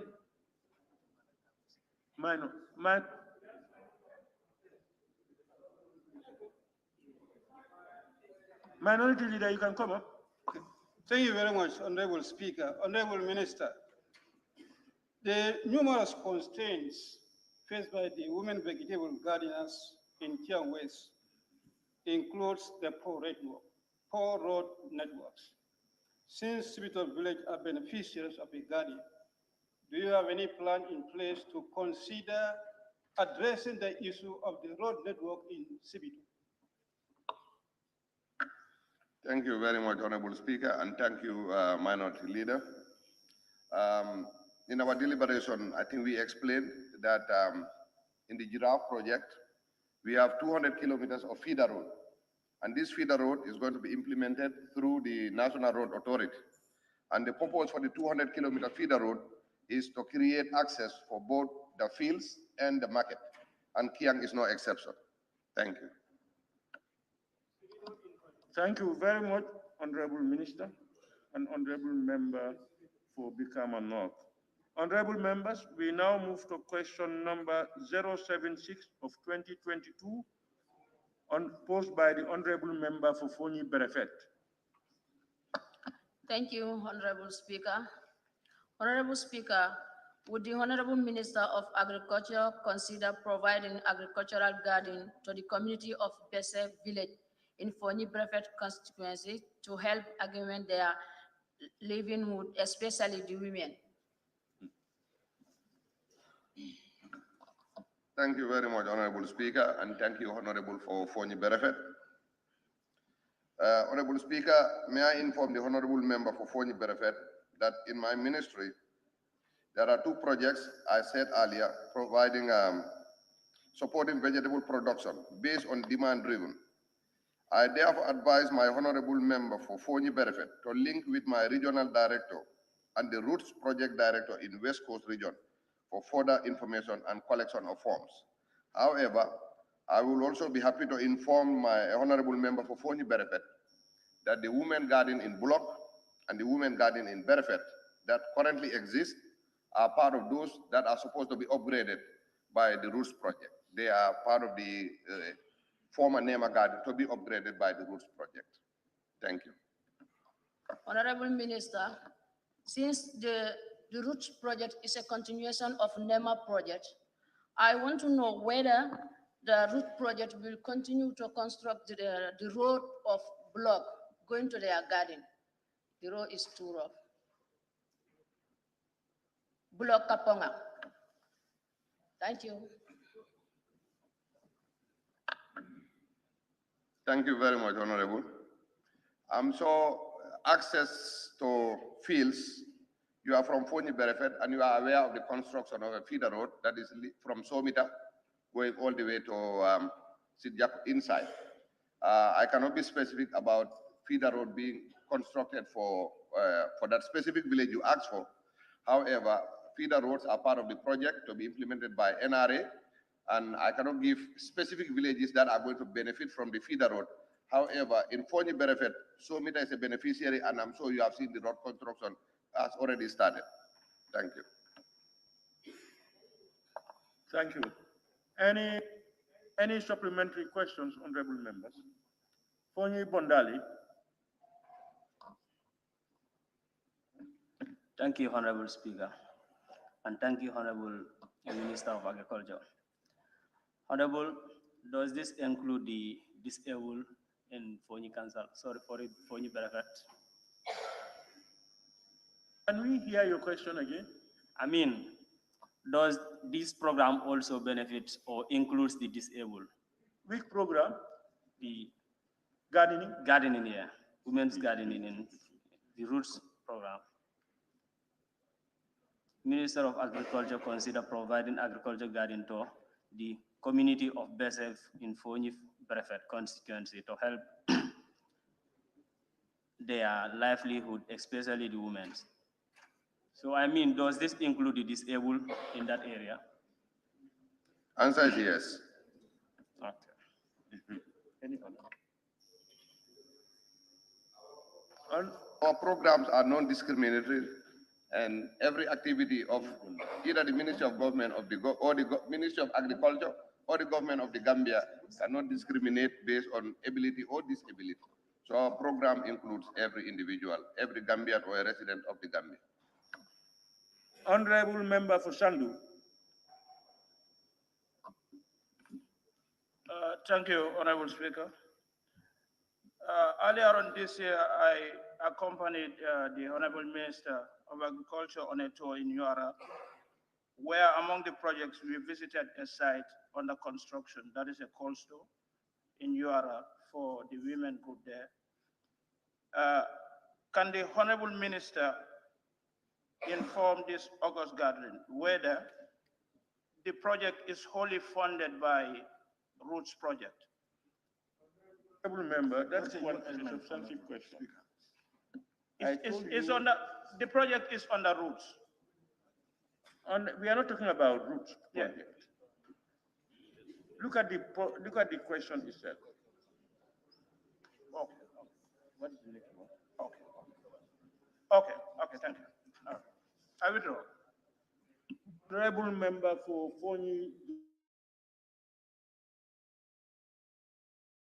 Yeah, and thank you, Honorable Minister. I just want to find out whether there are plans for new communities that are interested in this horticultural gardening. Thank you, Honorable Speaker, and thank you, Honorable Member for Foni Jarol. For the giraffe project, the initial take-in, that is the 40 garden, women and youth-led, have already been identified. However, I think I've mentioned in my speech here that the gardens are demand-driven. Demand-driven means you have the need, you go and collect the form, and you apply. So I will encourage that you do so, Honorable Member. Thank you. Honorable Member for Same. Thank you very much, Honorable Speaker. Honorable Minister for Agriculture, you mentioned 2 gardens in this constituency. When is your ministry going to start those gardens? Thank you very much, Honorable Speaker and Member for Same. I think I've said under the giraffe project, a massive sensitization was just conducted throughout the country, and currently there's a reconnaissance survey taking soil samples to establish suitability. So we are at the stage of soil analysis, and we hope, based on the results of the soil analysis, implementation will be soon. Thank you. Honorable Member for Woodley East. Yes, thank you very much, Honorable Speaker. Thank you very much, Agriculture Minister. Honorable Minister, in this guiding projects that are taking place, is there any counterpart funding on behalf of the beneficiaries? Are these beneficiaries supposed to pay something in addition to what the project is offering? Thank you very much, Honorable Speaker and Honorable for Woodley. No, this giraffe project gardens are funded by the project. It is when there are matching grants, that is when individuals are expected to have their part. And that mostly apply to individuals and SMEs. But for the gardens, they are funded by the project, and there is no individual contribution. Of course, the women group that normally apply, or the youth group, have certain criteria. That is, they must have been registered for at least about a year. They must have a bank account with a minimum amount in the bank account. There are sets of criteria, but not to contribute. Thank you. Thank you very much, Honorable Member for Woodley East and Honorable Minister. Honorable members, we now move to question number 077 of 2022, asked by Honorable Member for Combo East. Thank you very much, Honorable Speaker, for giving me the floor. Honorable Speaker, could the Honorable Minister for Agriculture consider reviving the GAMBIA Fish Farming Company, which was a major source of employment for women and youth in the Combo East constituency? Thank you very much, Honorable Speaker, and thank you, Honorable Member for Combo East. Honorable Speaker, I want to advise that the question be redirected to the Minister of Fisheries and Water Resources, since GAMBIA never operated under the Ministry of Agriculture. Thank you. Thank you very much. Honorable Member for Combo East, you can still redirect your question to the relevant ministry. We now move to question number 078 of 2022, Member for Jara Central. Thank you, Honorable Speaker. Honorable Speaker, could the Honorable Minister for Agriculture inform this August House, when do his ministry plan to build food stores in each of the following communities in Jara Central? Buibajalokunda Village, Foroya Wolof, Minna Village, Sare Bulli, and Buiba Musanjad. Thank you very much, Honorable Speaker, and thank you to Honorable Member for Jara Central. Honorable Speaker, I wish to inform the Honorable Member for Jara Central that my ministry, through its active projects, will be constructing cold storage facilities for vegetable produce and food stores. Roots project is currently constructing cold stores, and one is located very close to Jara Central, that is in SOMA, behind the police station. Whereas the giraffe project will be providing 2 state-of-the-art agrology centers, as mentioned earlier in my speech, one in Farafenya and Wasu. Honorable Speaker, may I also inform the Honorable Member for Jara Central that before December 2022, my ministry will support, with support from ISDB, will be building 2 mega stores measuring 20 by 40 as part of our medium and long-term food security strategy. We intend to have such stores in every region of the country, as alluded to during my speech yesterday. Thank you.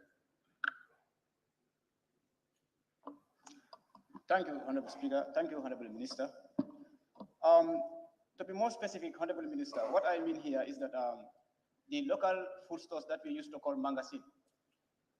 You see, these communities that I have mentioned, since existence of the former regimes, that's the Jawara time, we used to have these magazines constructed in every community. So since Jawara time, these communities that I mentioned here has never benefited from these so-called magazines. So these are the specific ones that I'm requesting.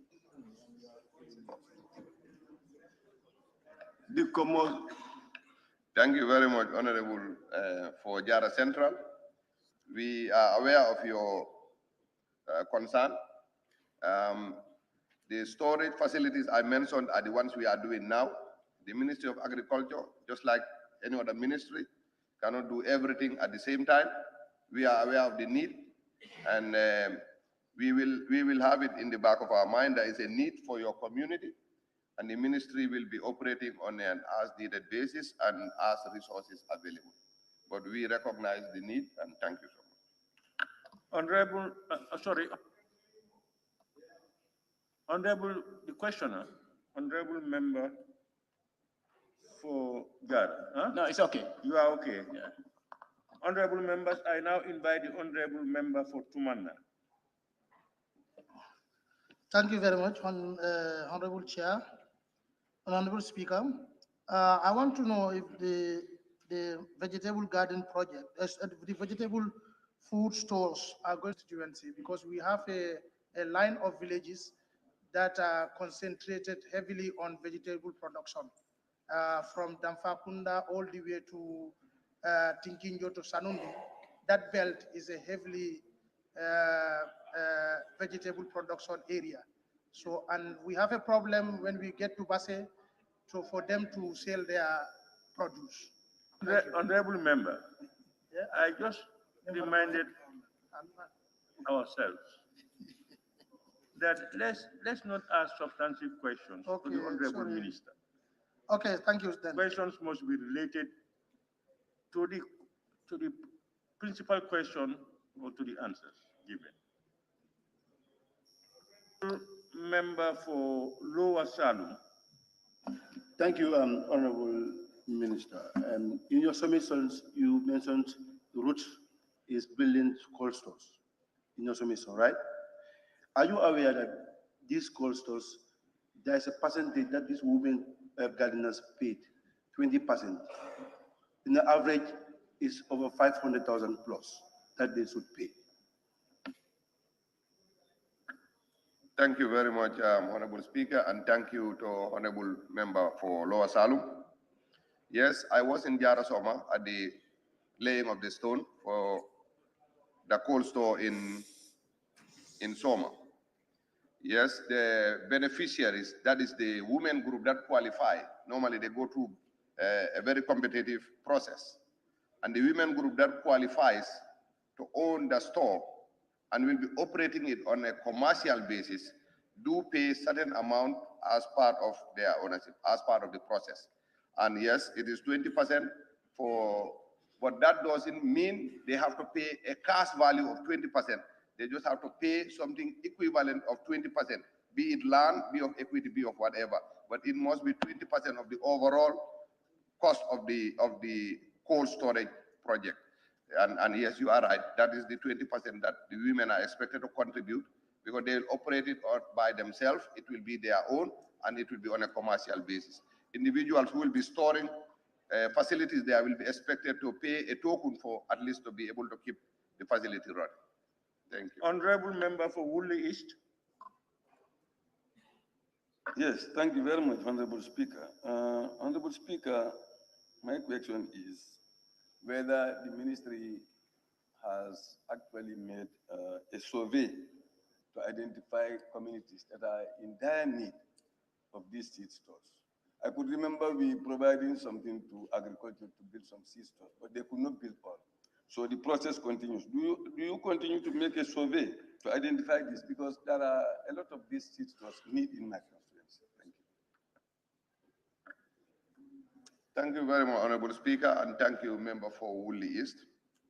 The ministry, through help with the ISDB, that is the Islamic Development Bank, restructuring will all the seed stores, that is the traditional seed stores, should be undergoing rehabilitation in 2023.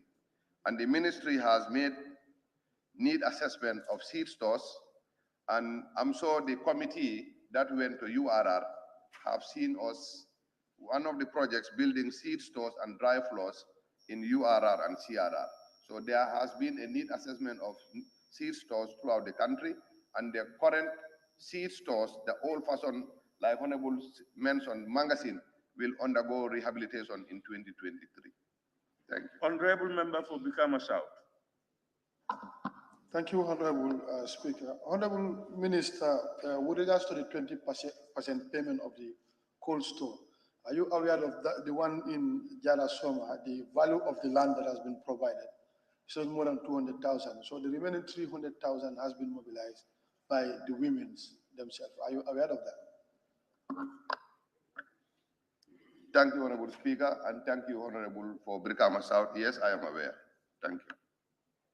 Honorable members, we now have question number 079 of 2022 by the Honorable Member for Woolly East. Thank you very much, Honorable Speaker. Honorable Speaker, could the Honorable Minister for Agriculture update this August Assembly on the state of implementation of the Agricultural Rice Value Change project? Thank you. Thank you, Honorable Speaker, and thank you, Honorable from Woolly East. Honorable Speaker, may I inform this August gathering that the Rice Value Chain Transformation Project just completed its midterm review, which was rated satisfactory. Today, the project has supported farmers in CRR and URR with improved and certified rice seeds, namely, we provided 200 kilograms of breeder seeds of Orilog 6 and Nerica L19 sub 1. We also provided 15.35 metric tons of foundation seeds.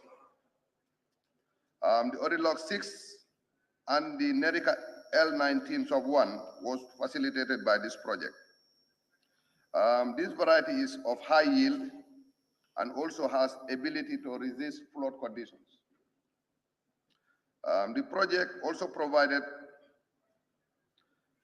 so much other rice seeds to farmers in URR and CRR. We did also provide through this project power tillers and rice milling machines and threshers. And all these have been provided to the farmers through this project. So we think the implementation rate as evaluated by the donors are satisfactory. Thank you. Thank you very much, Honorable Speaker. Honorable Speaker, this project was supposed to provide pumping machines, so they are irrigated rice projects. And then it's also supposed to provide tractors and a store for the beneficiaries. So if you just provide seeds and then foundation seeds, what about the rest of the equipment that we are supposed to, and the store, et cetera, and the road construction to the estate? Thank you very much, Honorable Speaker, and thank you, Honorable from Woolly. There's a little bit of confusion among people to differentiate regional rice value chain and rice value chain. There are two projects under the ministry. The regional rice value chain development project is supposed to do the hard part of the work, that is the land development and the provision of those tractors. And the rice value chain, for which you asked the question, is supposed to do the soft part, that is the provision of seeds and extension services and all the services that I mentioned. So the regional rice value chain, for which you did not ask, was supposed to do the question that you asked. So the rice value chain is rated satisfactory and is providing as expected for now. And the regional rice value chain will do its part as soon as we have clearance from Badia. Thank you. Member, no more supplementary. Member for Opanyomi. Thank you so much, Honorable Speaker, for giving me the opportunity once again. Honorable Minister, you quantified the amount of kilograms you have given to the farmers in URR and CRR. And you also mentioned about the power tillers and threshers, but you don't quantify how much you supply in terms of numbers? Thank you, Honorable Speaker, and thank you for Honorable from Opanyomi. I do not have those figures. We'll be happy to provide them for you once our technicians are consulted. Thank you. Honorable members, we now move to question number 080 of 2022, member for Woolly West.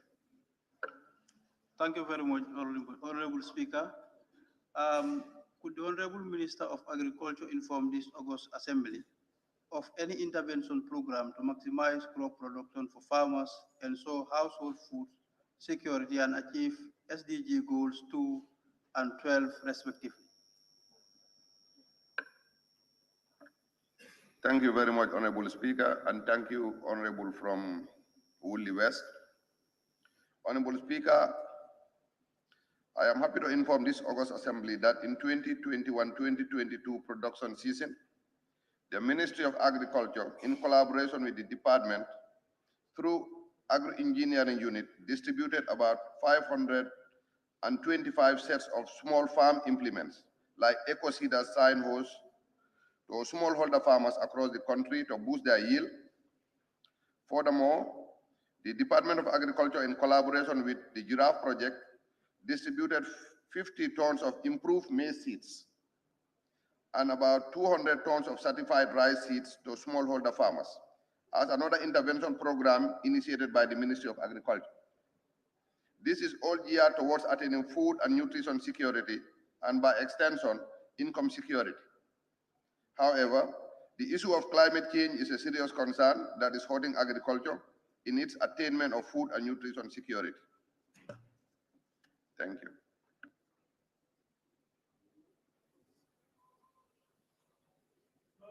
Honorable member? No. Okay. Honorable member for Kiang West. Honorable Minister of Agriculture, do you have plans to work with Ministry of Forestry in the case of mitigation of illegal logging, as it is also contributing to climate change?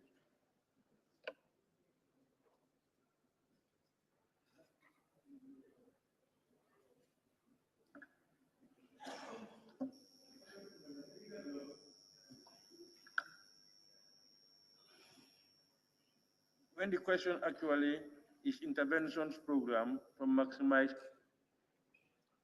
crop production for farmers. You can ask your question. I send your question to the Honorable Minister. He will answer your question. Honorable Speaker, he has talked about climate change, and illegal logging is a contributing factor to climate change. So this is why I ask the intervention of their ministry with respect to this, hazardous activity. Thank you. Observation. I think that question should be asked to the Minister of Environment and not Agriculture, because in fact the questions are not even related. No, Honorable, I think you didn't listen very well.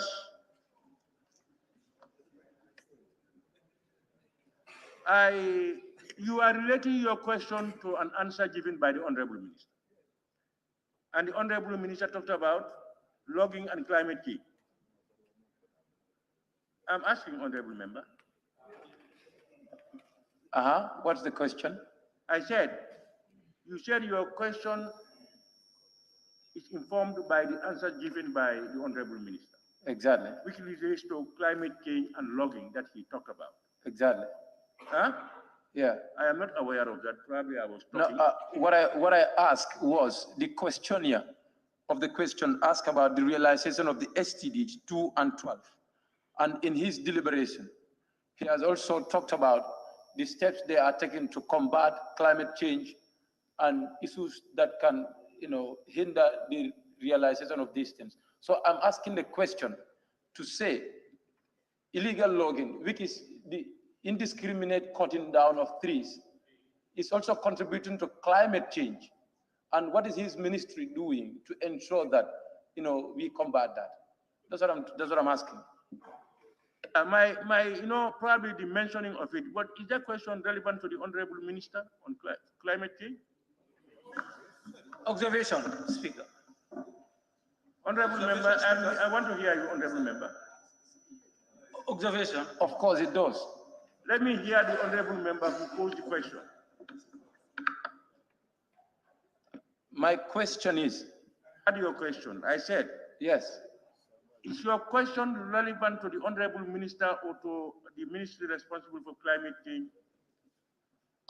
This is why I said it should have, in my deliberation, if one should listen very well, it would be multi-sectoral, approach. This is why I said, what is your ministry doing with the Minister of Forestry, which would have been a multi-sectoral approach to ensure that, they stop that activity. This was my question.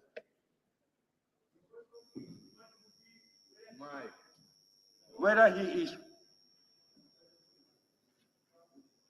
Your question is, your honorable member, multi-sectoral approach, if I heard you well. Exactly. And whether he is consulting the other ministries. Exactly.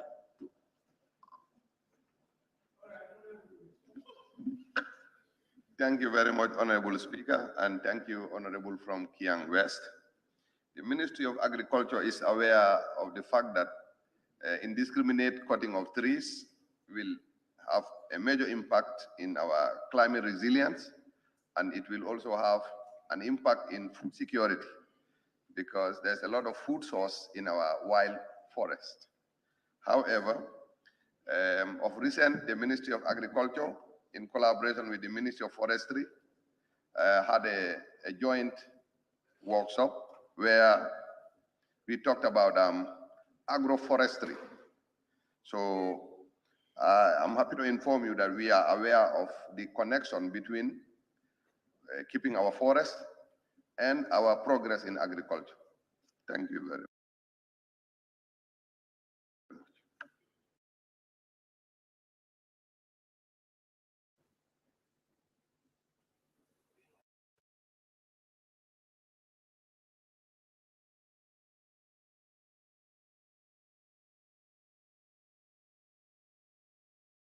Part of those seeds. And we also know the impact of those maize because they are trying to replace our local seeds. So the maize seeds that your ministry is distributing, are they modified seeds or are they our local seeds? Because that is causing some difference. Thank you. Thank you very much, Honorable Speaker, and thank you, Willie West. They are not modified because I think the word modified, you are thinking of genetically modified products, GM products. These maize seeds are not modified, they are improved varieties. And this we do even in animal breeding. That is why you have breeds like Ladumia. So they are improved varieties so that their productivity can be higher, but they are not modified. Thank you. Honorable member for Opanyomi. Thank you so much, Honorable Speaker, for giving me the opportunity. Honorable Minister, the Honorable Member asked for the intervention program to maximize crop production for farmers and ensure household food security. Honorable Minister, you are aware of rice development strategies has been developed by your ministry. Are you thinking of costing this particular strategy and make sure that you incorporate it into the? Are you thinking of costing this particular important strategy, that's the rice development strategy? This is a drive towards achieving this for security for our people and also to incorporate it into the national budget. Thank you. Thank you very much, Honorable Speaker, and thank you, Honorable from Opanyomi. We have under the ministry what we call the National Food System Pathway, for which I'm the convener. And at this stage, every country in the world has a food system pathway. That is to talk about the national food security, mid-term and long-term. We just concluded our paper, and it was validated at a workshop. The consultants is at the stage where the consultants are now putting in their input on the food system pathway. This pathway not only rice, but all the entire food system of the Gambia. And the next stage after the input of the consultants is to put a cost to it. And then we'll move to the stage of fundraising. Yes, as a ministry, Our food system pathway is at a stage where we'll be costing it soon, and then will be followed by fundraising, not only for rice, but for the entire food system of the Gambia. Thank you very much. Honorable Member for Banjul Central. No, I withdraw, Honorable Speaker. Honorable members, we now move to question number 081 of 2022 by Honorable Member for Lower Salo. Thank you, Honorable Speaker. Thank you, Honorable Minister. Honorable Speaker, could the Honorable Minister for Agriculture explain to this August Assembly how the Japanese rice was sold in the country and where are the buyers? Who are the buyers, sorry? Who are the buyers? Thank you very much, Honorable Speaker, and thank you, Honorable from Lower Salem. Honorable Speaker, I would like to inform this August Assembly that the government of the Gambia, through the Ministry of Agriculture in March this year, received a consignment of 2,596 metric tons of the 30-kilogram Japanese rice from the government of Japan under the Japan Rice Program. The total number of bags was equivalent to 86,533 shipped to the Gambia. The consignment upon arrival was transported from the seaport to a warehouse by the Ministry of Agriculture at Bone Road. Previously, the rice was sold directly from the seaport. The buyers were identified by the Office of the President and sold at $550 per bag to meet the minimum deposit requirement in the current account at the Central Bank of the Gambia in lots of 1,000 bags per buyer. The payment process was facilitated by the Accountant General. The rice was redistributed to potential buyers by the Ministry of Agriculture in the month of April. All buyers have received their rice. Honorable Speaker, to put this in a context, the rice was sent in the name of the Ministry of Agriculture in March. It was received, put at a warehouse in Bond Road, and individual buyers were supposed to be allocated in lots, not in single bags, in lots of 1,000. You go to the Office of the President, you do the paperwork, you go and pay the money directly at the Treasury, you take the receipt, you go to the warehouse, and you collect the 1,000 bags. And that was how it was operated, and this was in March 2022. Thank you. Thank you, Honorable Speaker. Did you identify these buyers, whether they are Gambians or non-Gambians? Thank you very much, Honorable Speaker. Every buyer, as far as we know, was a Gambian. Did the Gambian buyers transfer to non-Gambians? We cannot guarantee that. Thank you. Thank you, Honorable Speaker. You cannot guarantee that. Honorable Minister, are you aware that 2 trucks were apprehended in Senegal's border? If yes, what is the cause of that? Thank you. I am aware of the apprehension of 2 trucks at the Mauritanian border. Thank you. Honorable Speaker. You have only 2 I'm trying to make, no. Honorable members. Honorable Speaker. By extent. Honorable members, please. You have it, God. Honorable Member Speaker. for Latrikunda Sabi. Honorable Speaker. No. The reasons why of the corrections, I want to clear down. Honorable Member, please take your seat. Honorable Member for Latrikunda Sabi. Thank you very much, Honorable Speaker, and thank you very much, Minister for Agriculture. You said this rice came to the ports collected to the Bone Road, and the Office of the President identified the buyers. Why Office of the President identified the buyers? Thank you, Honorable Speaker. I cannot tell you why the Office of the President identified the buyers. The Ministry of Agriculture did not identify the buyers. So I would advise that you redirect your question to the Vice President.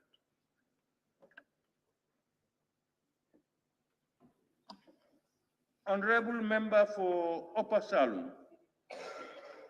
Thank you very much, Honorable Speaker. Honorable Speaker, would the ministry consider giving out this rice to the needy people instead of actually selling the rice? And, later on, the government goes back to buy rice for some needy people. So would they consider giving out the rice to the needy people instead of selling them? Thank you very much, Honorable Speaker. Thank you, Honorable from Upper Salum. This rice from Japan is part of the Japanese aid, and it has conditions attached. Instead of them giving you the money, they give you this rice, you sell the rice so that you can use that money for your development agenda. Thank you very much.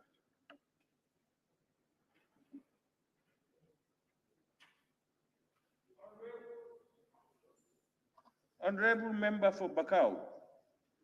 Thank you very much, Honorable Speaker. Honorable Minister, you've indicated that buyers were identified by Office of the President.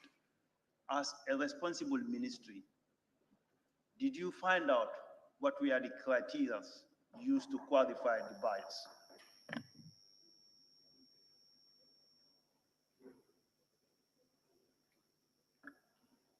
Thank you very much, Honorable Speaker, and thank you, Honorable from Bakau. I'm sorry, I cannot be specific as to what the criteria were.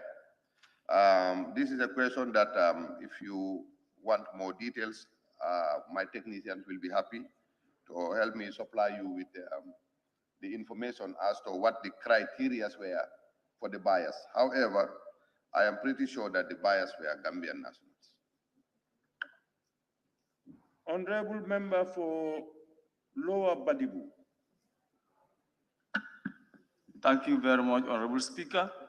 The question that I wanted to ask has been asked already, and it has been answered. That is the two trucks which were, of course, apprehended at the border. Thank you so much. Thank you, Honorable Member. Honorable Member for Bushumbala. Thank you very much, Honorable Speaker and Honorable Minister for Agriculture. When your ministry learned of these two trucks being apprehended outside this jurisdiction, what did you do? Thank you very much, Honorable Speaker, and thank you, Honorable from Busumbala. These trucks were apprehended in Senegal. I was notified, and we have established that none of the rice was stolen in this country. The rice was clearly sold out to Gambians. And if those Gambians sell it to a Senegalese or a Mauritanian, it's regrettable that the rice would have stayed in the Gambia. But if the Gambians who bought the rice decide to sell it outside of the Gambia, there was no contractual agreement between us and the buyers that once you buy the rice, you couldn't move it out of the country. So if they so did, it's unfortunate that they were so interested in the business instead of the population. But yes, there was no crime committed. Honorable Minority Leader and Member for Bikama North. Thank you very much, Honorable Speaker. This is a request, Honorable Minister, maybe not now, but later, if your ministry can provide us the list and address of the potential buyers of this rice.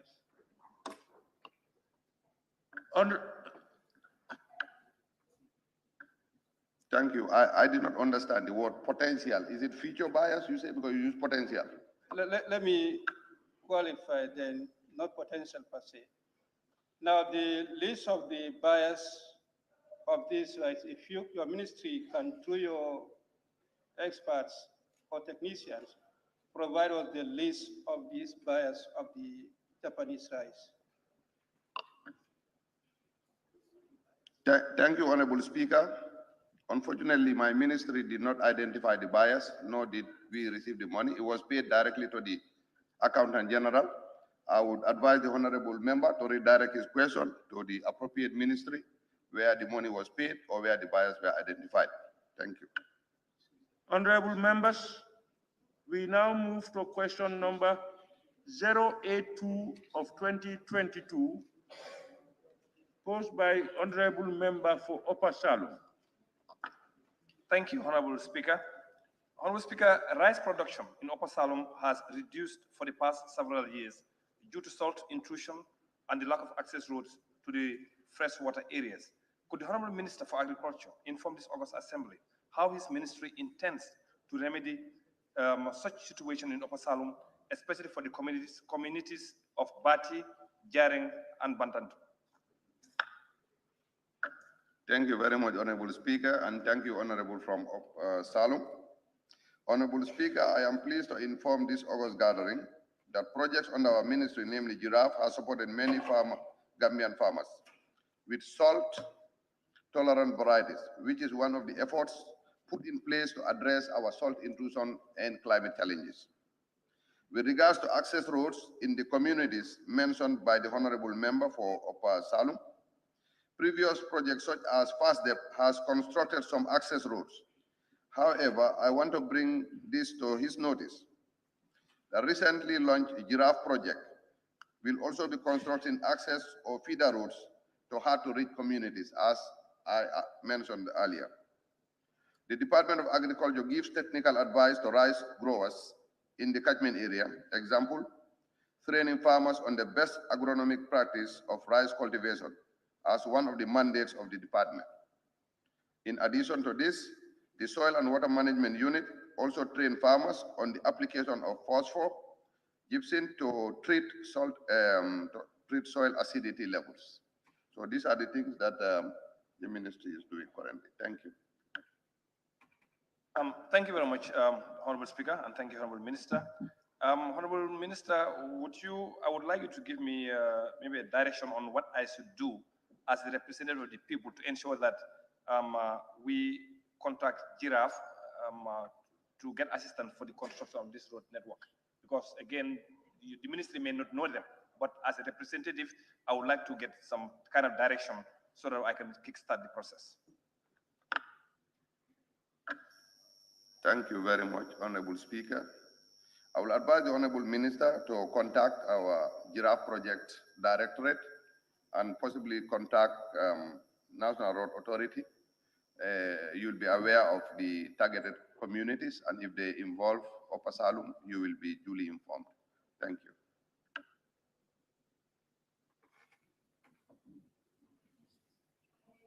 Honorable Member for Kiang West. Honorable Minister, do you have any other livelihood activity in your response to the salt intrusion in the identified area by the questionnaire? Do you have any other livelihood activity that the inhabitants of these various communities could engage into, hence their farmlands were intruded by salt? Thank you very much, Honorable Speaker, and thank you, Honorable from Kiang West. So salt intruded areas only affect rice fields. Salt intrusion hardly affect your corn fields or your vegetable gardens. So communities that live in areas like lower part of Kiang or Phonis that are the most affected, or parts of North Bank for salt intrusion, still have the traditional production of corn, the traditional vegetable production, the traditional breeding of animals, and traditional rearing of small ruminants. So their livelihood still exists. The salt intrusion has more to do with rice production. And as a result, NARI, which is our research arm, is in high gear in the production of very, very salty tolerant varieties. And as we speak, there is already salt tolerant varieties available for cultivation as a way to mitigate the access to expanding their rice cultivation aspect. Thank you. Honorable Member for Joshua. Thank you very much, Honorable Speaker, and thank you very much, Honorable Minister. Do your minister have a similar plan for the Joshua women rice field in Old Joshua, which are also affected by the same conditions?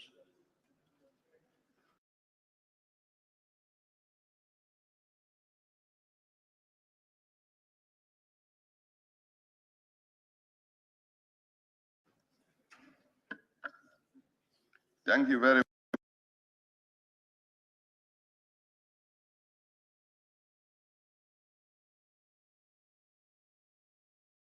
grow extremely well in salty water.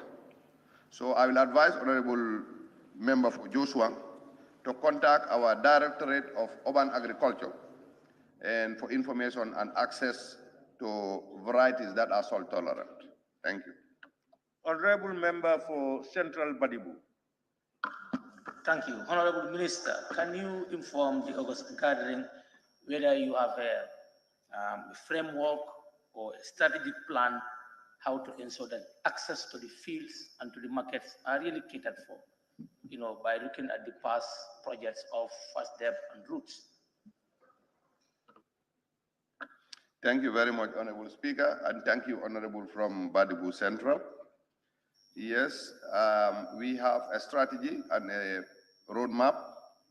There is what we call the Gambia National Investment, Agriculture Investment Plan. There's also food and nutrition security. These are all agricultural policies. However, to be specific about access to market and access to the fields, I think I've elaborated on this in my previous deliberation, that part of our giraffe project is going to be dedicated to 200 kilometers of feeder roads. And these feeder roads are going to improve access to the fields and to the vegetable gardens. And also I talked about us constructing agrology centers.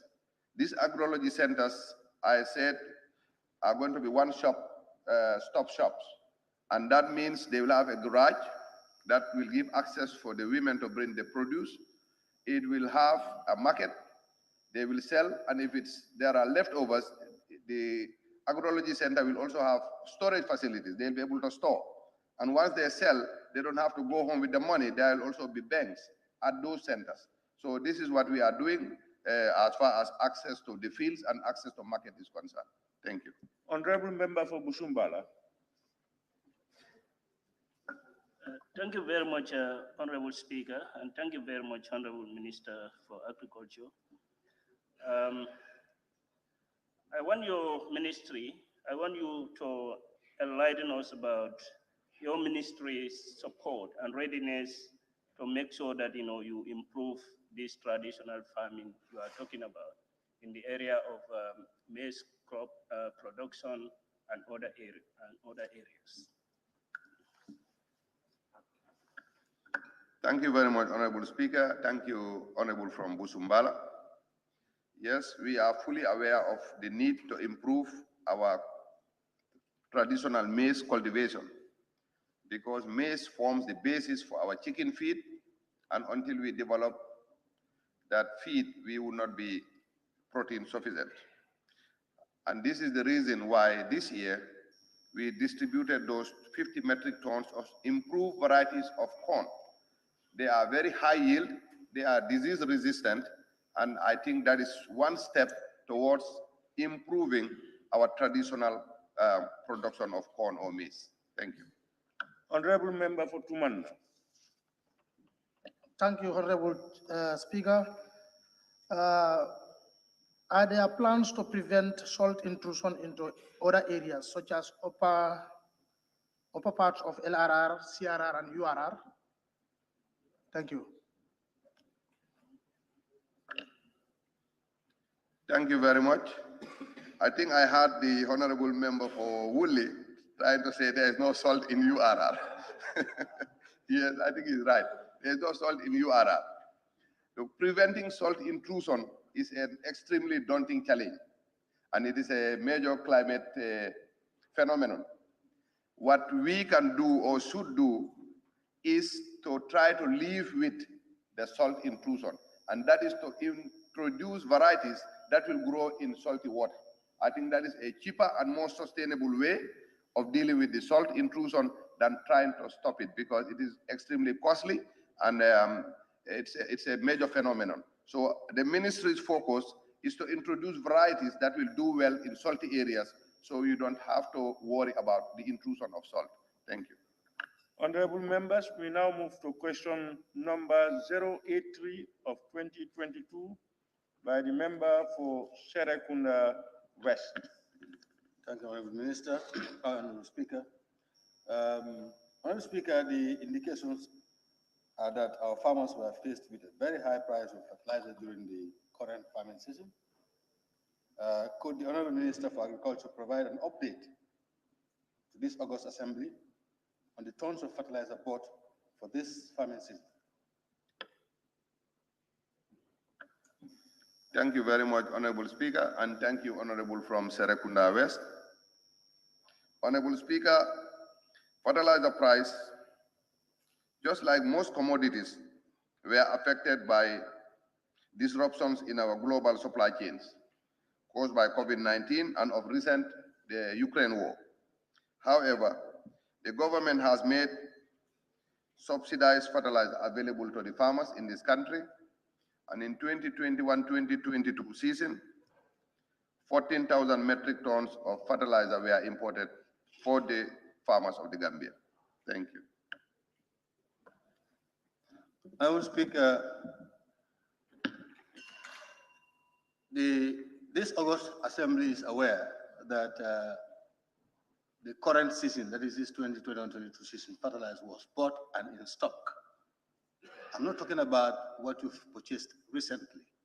These things are purchased before the Ukraine war. What happened to those tons of fertilizer? Thank you very much, Honorable Speaker, and thank you, Honorable Serekunda West. There was a fertilizer purchase prior to the season of 2021-2022, and the plan was for it to be sustaining this country for 2 years. However, I think part of the question yesterday from our Honorable from Jokadu dealt with the issue of fertilizer leak across the border in the previous year. And every fertilizer that was bought could not be here for 2 years because fertilizer leaked out of the country through scrupulous practices, and I think we did address that yesterday. So the entire fertilizer stock that we have is the stock that was bought for the 2021-2022 season. We do not have stock from previous years. Thank you. Thank you very much, Honorable Minister. Could you inform this August House what were the measures that you have taken on those scrupulous people who have managed to smuggle fertilizer that was meant for our Gambian farmers to outsiders? Thank you very much. See, for you to do something, I guess crime must be committed. We at the Ministry of Agriculture understand that people behaved immorally but might not be illegally.